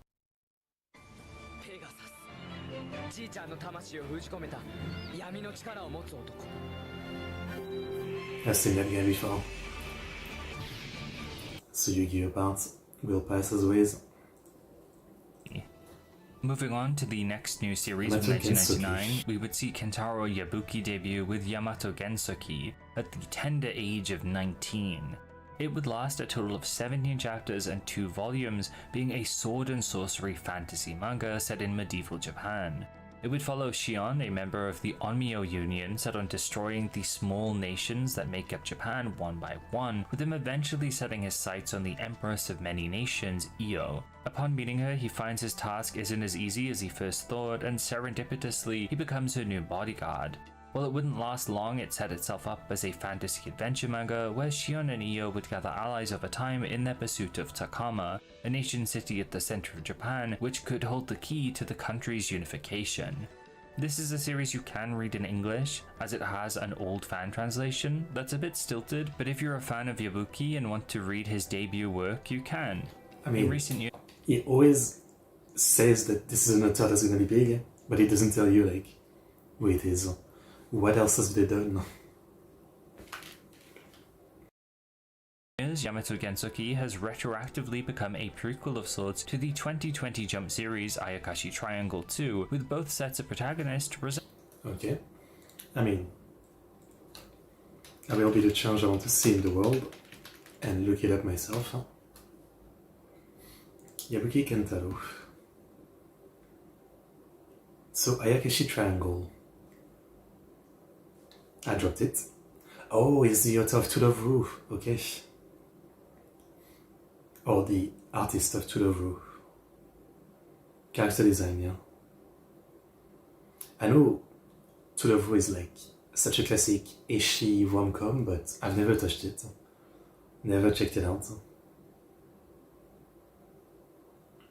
Yeah, okay. Okay. resembling each other, which I think is very cute. With Captain Tsubasa World Youth having finished in 1997, Yoichi Takahashi would return to Jump with a brand new football manga, Shukyuden Field no Okami Striker Jin, lasting just 17 chapters and 2 volumes. Setting itself apart from Tsubasa, Field no Okami would follow Jin, a young boy who aims to win the National Football Championship for his younger brother who held the same dream before passing away. Aside from Jin's motivations, he's set apart from Tsubasa by being a much more brash protagonist, which manifests itself through his role in matches. He's a forward or striker. The wolf motif he carries also illustrates this hunger and ferocity, but also a pack mentality that surrounds his team, with the series almost having a loose delinquent or gang vibe going on, Jin being the head of the pack, so to speak. It reminds me of earlier Jump works, things like Hiroshi Motomiya would have serialized in the 70s or 80s. The setting itself is also quite different, initially focused on Shikoku in the south. It does have a kind of dated vibe for, like, you know, 1999 Shonen Jump manga, yeah. So there's plenty of imagery surrounding the sea and coastal scenery. Despite the lengths Takahashi went to differentiate the series though, it wouldn't stick, with it going on to be heavily disliked by many fans of Tsubasa. This is likely due to multiple factors, with Jin as a protagonist coming off as arrogant, not caring about football as much as he should. He also frequently sexually harasses his schoolmates and is overall depicted as more of a ruffian. The football itself featured numerous special moves and was quite formulaic, with Jin gradually collecting the strongest teammates he could find from other teams, something often highlighted as another mark against the series. With that, I think it could be said that Field No Okami felt outdated. There were numerous brand new and exciting sports manga. I mean, it's hard to tell sometimes if it's, just an author being literally dead in originality because people only expect one scene from them and they will only like one scene from them, or is it just that it's bad, within Jump at this time, like Rookies, Whistle, and Rising Impact. More would even debut this year too. It was a rough year for any new sports title, and with Whistle building on the sports formula through football and having a much more palatable protagonist, this likely never stood a chance, making it Yoichi Takahashi's final serialization within Jump. Like many of his Golden Age contemporaries, he wouldn't be able to grow alongside the magazine, going on to serialize Captain Tsubasa Road to 2002 within Young Jump a few years later. It's a bit of a sad end for a legacy Jump author, one who couldn't really escape the one series that would define him, with Tsubasa even appearing within the final chapter of... I mean, frankly, that seems to be the fate of so many big authors, right? They have like one legendary series, and over the years they've tried others, but they've all failed, and literally no one knows about them. And so those legendary authors, they always come back to do like a new sequel or spin-off of their classic. We've seen that so many times, and again, like even striking the iron once in making like a great work is very lucky. So it's no surprise most authors can't do it more than once, right? Field No Okami as if he was saying one last goodbye.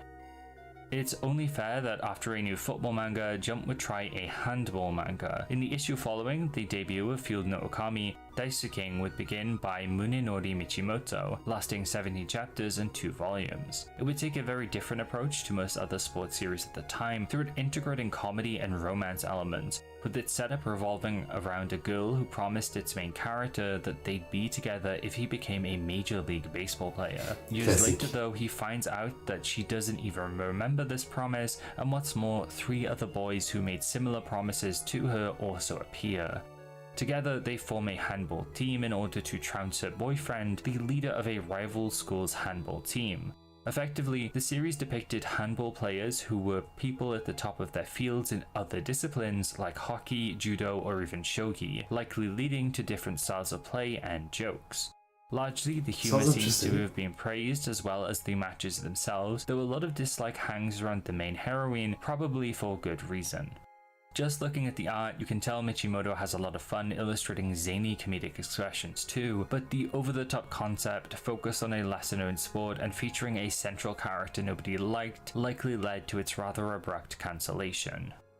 In the midst of a bunch of sports manga debuting, you would see Bushizawa Receive by Kyosuke Usuda being another bizarre comedy manga from him lasting 20 chapters and 2 volumes. Like his former hit, Sexy Commando Gaiden, this series would also see a bizarre character, in this case Bushizawa, take the reins of a weird school club, the Hero Club, where its members would participate in various gag antics. It would gradually transition into more of a battle manga as it progressed, with the actual monsters, the jellies, appearing, initiating some fights, although Usuda's familiar style of comedy remained throughout at a diminished capacity.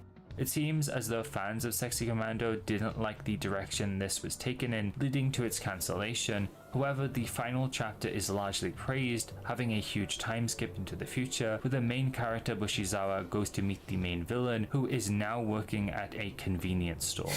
That sounds like a comedy from the author, yeah, having seen the Sexy Commando anime. Totally see why this would appeal to a lot of readers, as it's a delightfully silly way to wrap up a gag manga. Mac Head would be the next manga to debut, lasting 14 chapters and 2 volumes. That's a lot of failures. I mean, they were doing pretty great in 98, but rough 99.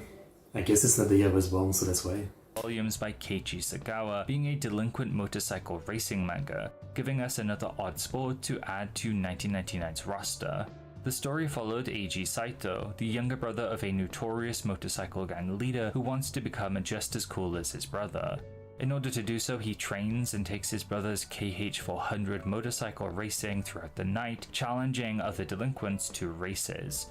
This one's in a bit of an odd camp, clearly flirting with a type of delinquent manga that Jump wasn't widely versed in, bar some successes like Rookies, Rokutanashi Blues, or Hallelujah 2 Boy, while meshing it with a more kid-friendly element with its younger protagonist. It's also like a bit out of the popularity of the genre, I would say. By this time, the popularity of delinquent and bike-focused manga had somewhat waned too, which is a shame as this series seems especially charming from its premise and artwork. Keiichi Sagawa's style seamlessly blends these cute poppy illustrations of its protagonist with the grittier older delinquents and bikes to illustrate something really striking. While the entire manga wouldn't serialize itself within Weekly Shonen Jump, 1999 saw Akira Toriyama pen the first 2 one-shots for Neko Majin this year. Neko Majin being another one of Toriyama's silly little ideas he'd go on to create. He really liked to do short manga, huh? Post Dragon Ball. Though unlike most of them, this one would be set in the same world and would go on to parody Dragon Ball itself, including actual characters from the series in some of its later short stories. Like most of Toriyama's short adventures from Jump, I won't go super in-depth here. It's charming in both its material and art, seeing the money-grubbing, lazy yet overpowered cat Neko Majin fly around unleashing Neko Hamihas at his foes. If you're a fan of any of Toriyama's works, this is only 8 chapters or a volume in length and has been translated into English, so I'd recommend checking it out if you'd like to spend a short while reading something silly. The Untamed part. Even Elena, fair enough. We'll pass as always. What next? Next up, we would see Tsunemaru return for a few prior hit manga from Jump with Survey lasting 20 chapters and 3 volumes. Unlike his prior ventures in Mon Mon Mon and Midori Makibao, this animal-focused work would be a lot less gag-orientated, following Bazoo, a honeybee, and his friends as their homeland gets invaded by an army of hornets. This seems closer to a war drama than anything else I've seen from Jump, complete with it being absolutely brutal, seeing many characters meet tragic ends across its short run. I absolutely adore the art here. Tsunemaru has always had this very particular style, always drawing animals with a lot of charm, but the contrast here between the cute bugs and realistic hornets really adds to the level of suspense or even horror that's on display here. Despite its cancellation, it is fondly remembered as one of the most interesting manga Jump would serialize at the time, with many touting it as a work ahead of its time or was published in the wrong magazine. I can understand why, especially if you consider Jump having many readers who are much younger. Tsunemaru was also not known for making manga that depicted this much brutality, possibly throwing off prior fans who weren't ready for this. In recent years, there have been efforts to translate Tsunemaru's manga into English, with Midori Makibao having a few chapters currently, with more being translated over time, and I've heard rumblings of people trying to translate Survey too. I can only hope that this will be readable in the future for all to see, as it's one of the most interesting and different series to ever come out of the magazine. Oh, it's a tennis. Doesn't Jump? Next up, we have arguably the most... Okay, I saw recently, like literally this week I think, there's 2 classic otome dating sim of Prince of Tennis that were ported to PC or something. I've watched a good amount of the anime many years ago. Let's see. How many episodes did I watch? Prince of Tennis.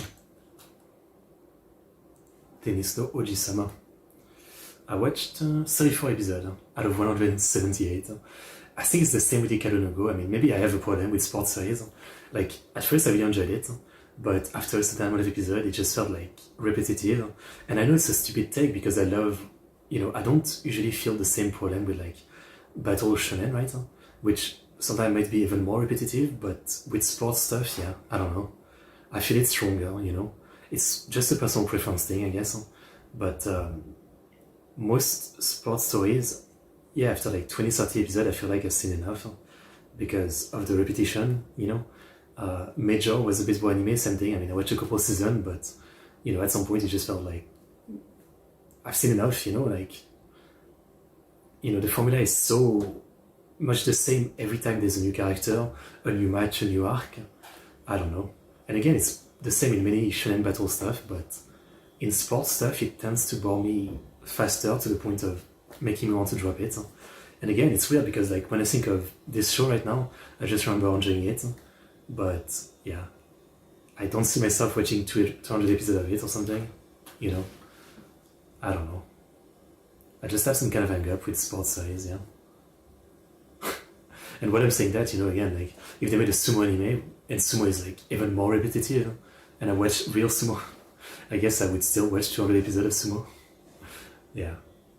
Anyway, I mean, there actually wasn't a sumo one. I forget the name, but I haven't watched it. Influential manga of the year, a series that's monumental, spanning 381 chapters and 42 volumes by Takeshi Konomi, the Prince of Tennis. 1999 has a clear debut that's become a cultural touchstone for the anime and manga world in a later series I'll mention, but equally, Prince of Tennis should not be overlooked. It's not really something that comes up all the time in discussions surrounding Shonen Jump's biggest manga, as the success of Prince of Tennis has not been translated into the West. It was popular when it debuted and there was a physical English release, though from what I can tell its popularity pales in comparison to how it's viewed in Japan. It all begins with Ryoma Echizen stepping into Seishun Academy, a boy who lives and breathes tennis, a prodigy or genius who uproots the entire tennis club, cementing himself as one of its starters immediately. He is short, the youngest player by far, and extremely cocky, uttering his catchphrase, "You've got a way to go," to almost everybody he meets. He's introduced as a flawless phenom, a player so gifted he barely struggles, and depending on how you feel about it, you might love him or really dislike him.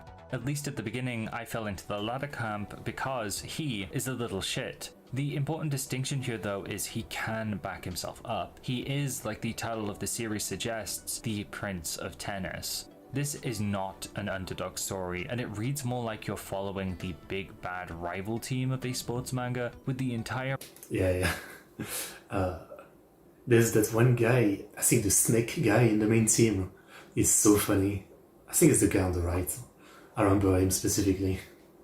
I guess, yeah, now that I think about it, that was quite an interesting appeal to it. Like, they weren't like a awesome team, that's for sure.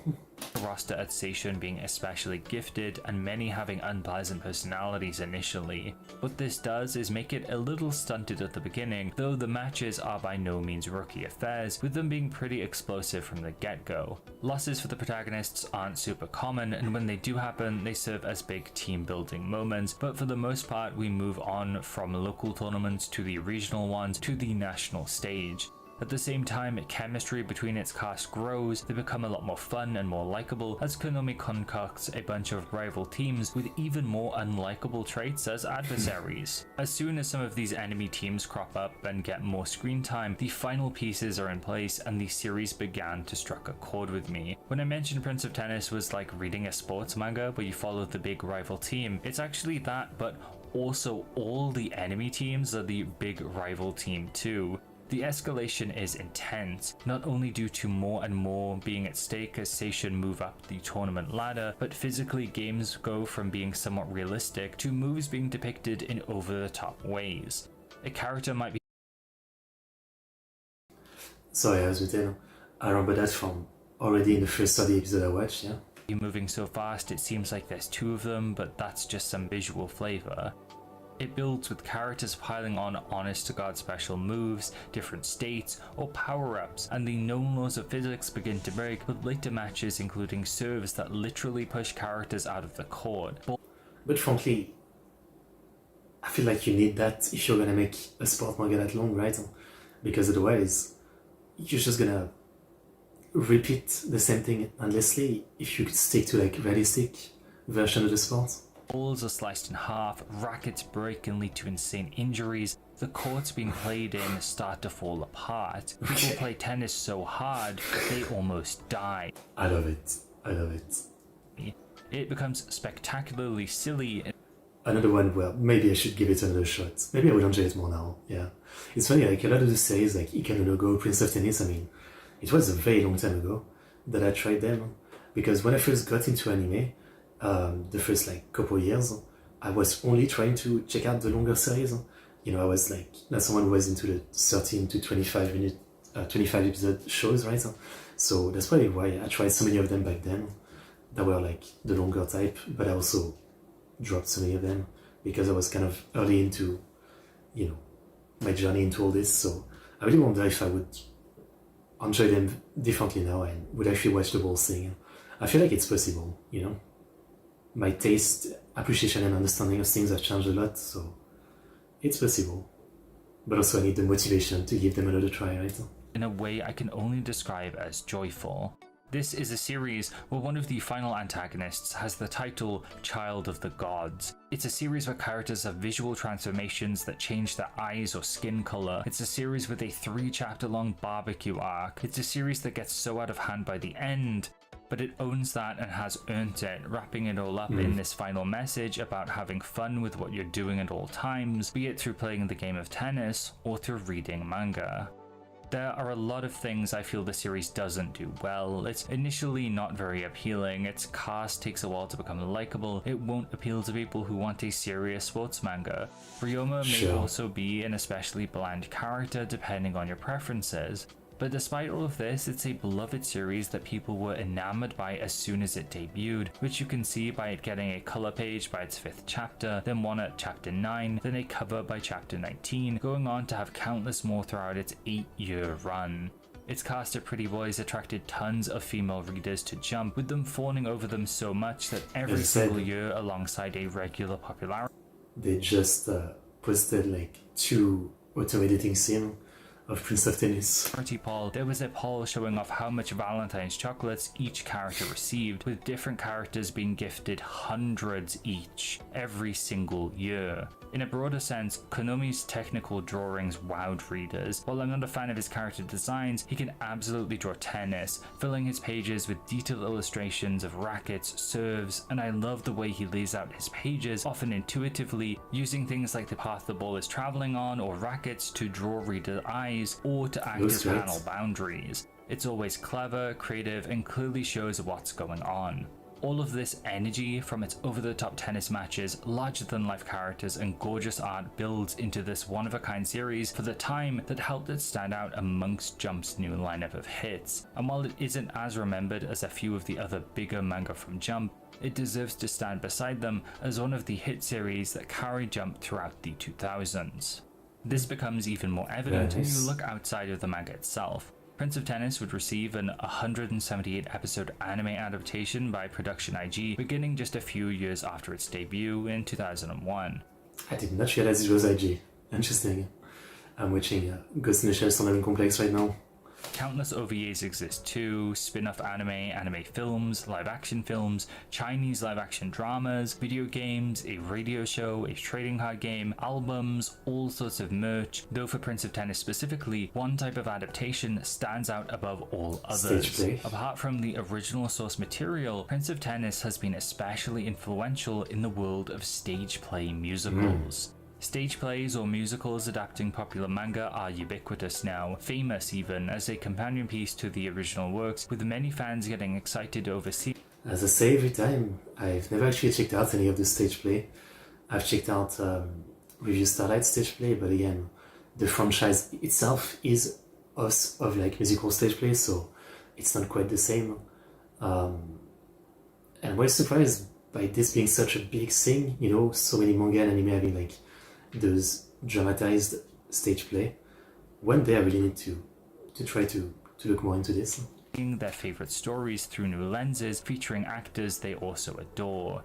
Often, these are referred to as 2.5D musicals, referencing the idea of a two-dimensional work, a manga or anime, being brought into the real world. While Prince of Tennis wouldn't be the first one of these, with many existing since the 1970s, with certain ones adapting Jump properties like Hunter x Hunter being notable, the popularity of these productions exploded when Prince of Tennis began to be adapted in this form. Since 2003, there have been so many 2.5D productions adapting the various arcs, concepts, constant variations, even performances in other countries aside from Japan. The term 2.5D musical is also attributed to Prince of Tennis, and at this point it's synonymous with these types of performance, with the series selling millions of tickets across its 4 seasons and counting, with each season repeating the story again with a new cast.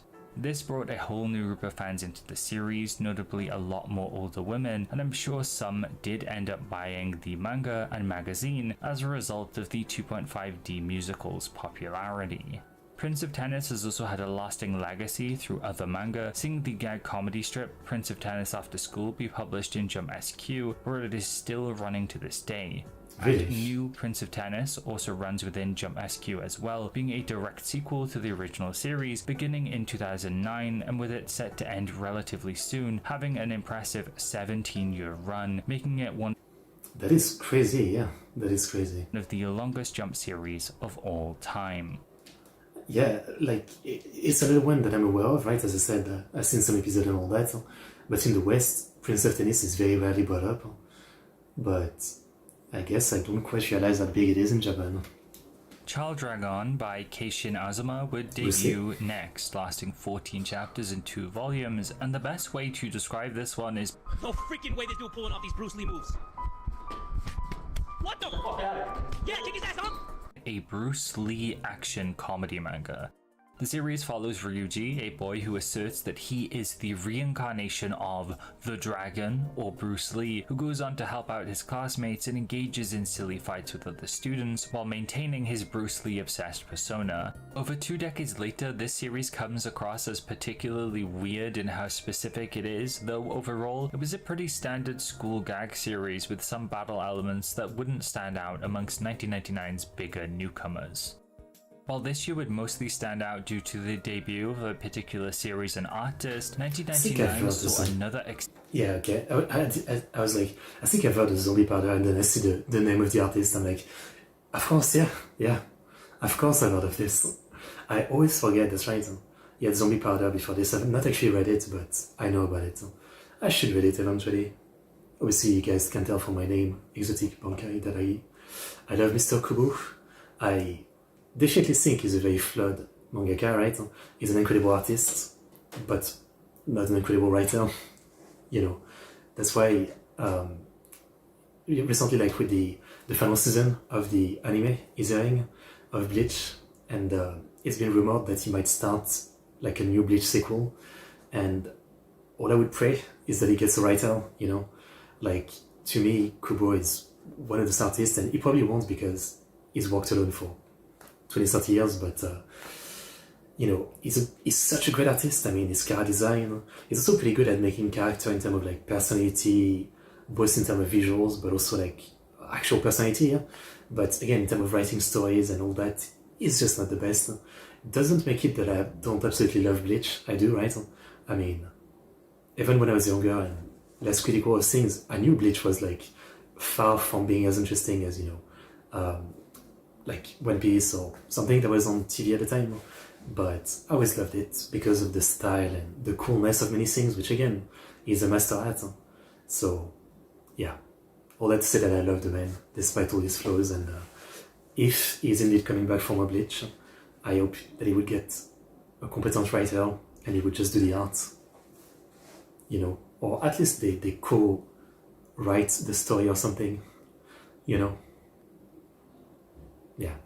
Exceptionally popular mangaka debut in the magazine Tite Kubo with Zombie Powder, lasting 27 chapters and 4 volumes. Before his dark and brooding spiritual battle manga would rule the 2000s and 2010s, Kubo started out with a much shorter series set in a western setting following Gamma Akutabi, a chainsaw-wielding bounty hunter looking for the miraculous rings of the dead.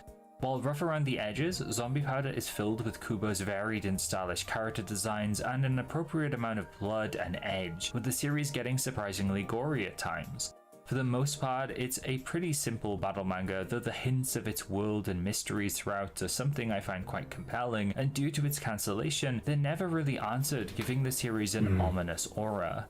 Undoubtedly, even at this early stage, Kubo has the source. He at least knows how to make things look cool, and perhaps controversially, I think I'd rather have 700 chapters of this than Bleach, but that might have You want to fight? I'm fighting you right now. more to say about my preferences for the Western setting and huge chainsaws. I'd recommend reading it if you're interested in what Kubo did. I do want to read it eventually, yeah, of course. It's one of those things for like the history of the man himself, yeah. I would like to check it out, and 4 volumes is pretty fast though. Before Bleach, or alternatively, I did make a video on the series way back in 2024 if you'd like to hear me talk about it a little more. Love this transition, so classic. Returning to One Piece. Whiskey Peak. Yeah, okay. Let's pass as always. Naruto is starting next.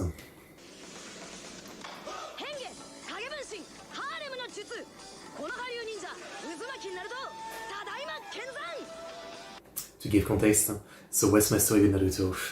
I always think about it, but when I got into anime, it was around like 2009-10. I had a friend at school who told me to watch like One Piece on TV, because before that, I thought it was like, like cartoon and children show, right? I never really watched, even though I think, I had seen it real quick, skipping channels, and I knew about it, but I was like 12 or 13, and I was, edgy, and I was like, yeah, no way I'm watching this kid shit. But since my friend was like, this is cool, watch it, I think he said like One Piece, Dragon Ball, stuff like that were on TV, and Naruto wasn't on TV, but 2 years later I got onto the internet, and it was one of his favorites, so I watched it, Naruto and Shippuden, which at the time was not finished, and I did enjoy Naruto quite a bit. I did not enjoy Shippuden much. That's kind of my take on it. But because it was my friend, I would kind of like act like I really liked it, Shippuden especially, so we could talk about it every time there was a new episode or something. It was the same thing with Dragon Ball, right? I really enjoyed Dragon Ball and Dragon Ball Z, but then the rest, and at the time Super, which started, I didn't really enjoy it, but because I wanted to talk to him about it, I kind of acted like I enjoyed it, so it was the same for like Shippuden and Dragon Ball Super. I was too afraid of like telling him I don't like it, he was my only friend, and I kind of remember that. So I really like early Naruto, basically. Well, I guess, just Naruto overall, Even though it's been literally like an eternity since I've watched it, and I can't even remember most of what happened. Just that I enjoyed it, and then Shippuden I didn't really enjoy.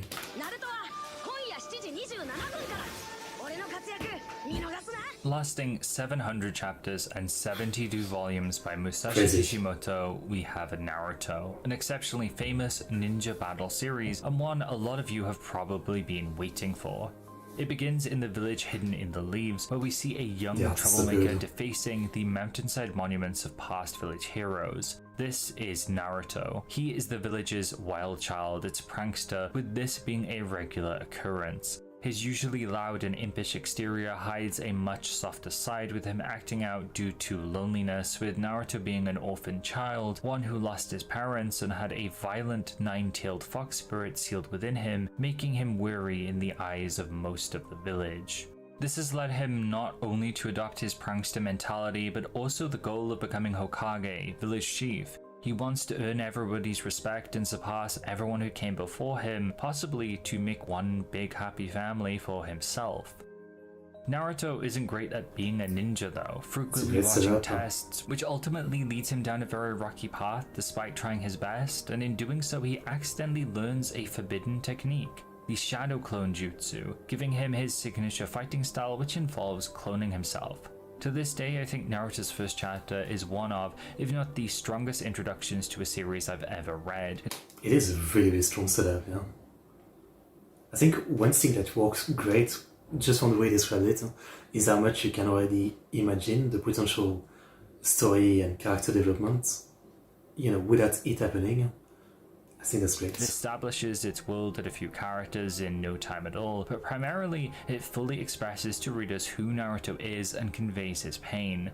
For any children, especially those in their teens reading, I think Naruto's loneliness and the subsequent acceptance his teacher Iruma shows him is very powerful. We'll explore the series over the course of many videos, but at its inception, Naruto opens as a character who you want to root for. 1999's chapters would see some episodic stories take place which would flesh out the setting and introduce new characters like his classmates Sakura and Sasuke, pairing the three together, who all hold various feelings, or lack of feeling in Sasuke's case, for I've always kind of liked Sakura. I know she's often quite disliked as a Shonen Jump heroine, and sure, she could be much better, but I've never been someone who dislike her much, I guess. each other. I don't know, man. She's kinda gay to me. Naruto at this stage is actually quite lighthearted, for the most part relishing in a lot of jokes while mixing in a bunch of action, some light romantic elements, and character drama in a way that makes me feel as though Kishimoto was feeling out what worked and what didn't, though all of it flows relatively smoothly. Not much Naruto actually happened in 1999 as it debuted at the tail end of the year, with most of it being the story's initial setup. Even so, it was popular from the very beginning, getting a cover and lead color at its 15th chapter, and a cover for its first volume release by chapter 22. Nowadays, Naruto is often regarded as a benchmark for a lot of shonen, with a lot of its tropes and traits being iterated on. I think it's important to realize that back in 1999, this likely felt quite fresh. Its core cast of characters and their dynamic are quite different from anything else in the magazine, and Naruto himself has a zing to his character. His foolishness mixes with his determination and loneliness to create a character unlike other heroes of the time. Ninjas may have also been on the reader's subconscious, as Ninku was quite popular a few years prior, but didn't quite get the time and space to blossom for various reasons. Naruto is another slam dunk for Jump, with it being immediately popular, something that would translate outside of Japan too, with it being one of the faces for anime and manga the world over since its debut. Absolutely. Much like other popular series, it would receive countless games, trading cards, merchandise, movies, a beloved anime adaptation, and so much more. I think I remember playing one on PS2. I can't tell you the name. It was probably like similar to the Dragon Ball one, like Budokai was it? But yeah. I don't remember it being very interesting. I mean, Naruto and Bleach and One Piece and all that, they all have the same issue, right? I mean, insanely popular in terms of manga, and they get a lot of good media, but when it comes to game, 99% of it tends to be trash to the bare minimum. It's such a shame because they all have the potential to, like, they all have such a good setting to make some great game, but most of the time, you know, when a game gets commissioned for like the series, that's not the interest, right? They just want quick cash in, right? They don't want to make an incredible game. Keep an eye out, as in future videos, we'll be tackling Naruto arc by arc as we explore Jump's history. This one I could watch because I've forgotten so much, but you know what, I'd rather not. It's probably a good thing I've forgotten so much if I ever decide to rewatch it. Or even read it, maybe.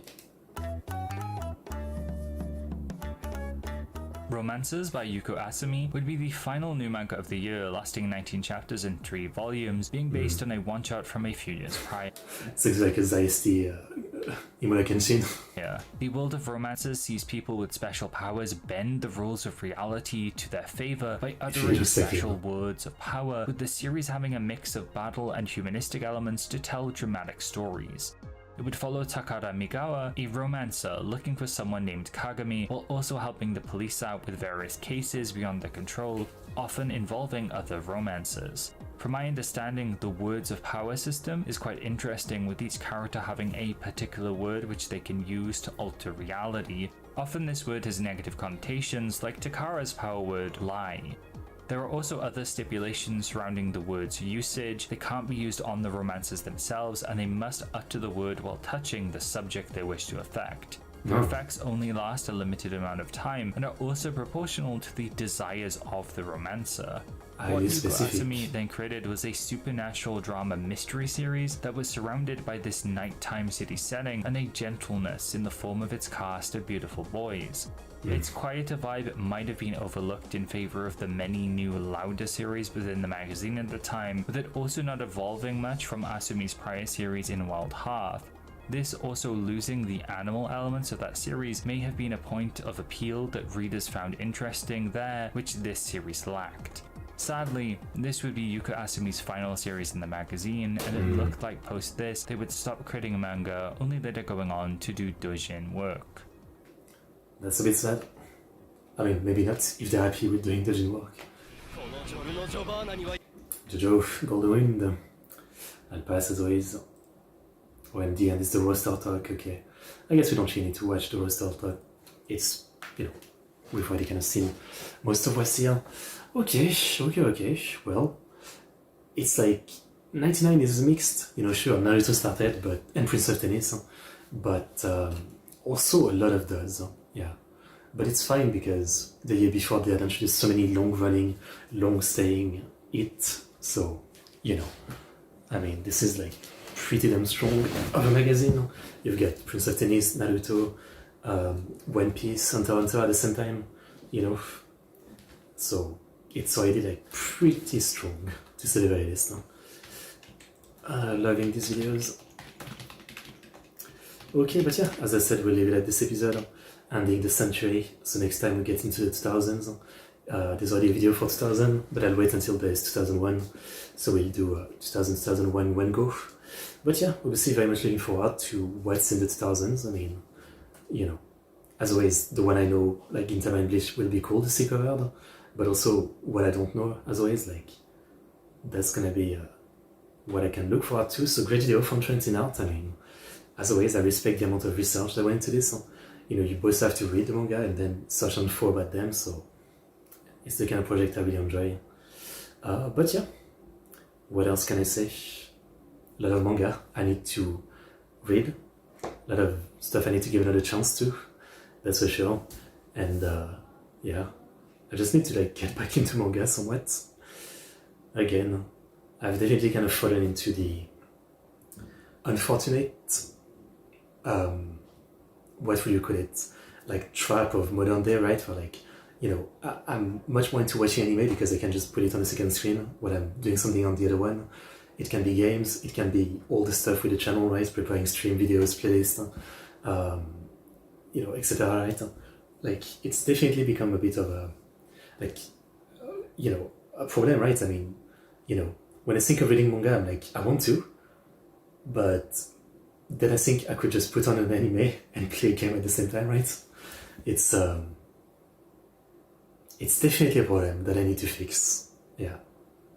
Which the fix would just be to force myself, like sit down, read the manga, but you know, there's a mental block to it, yeah.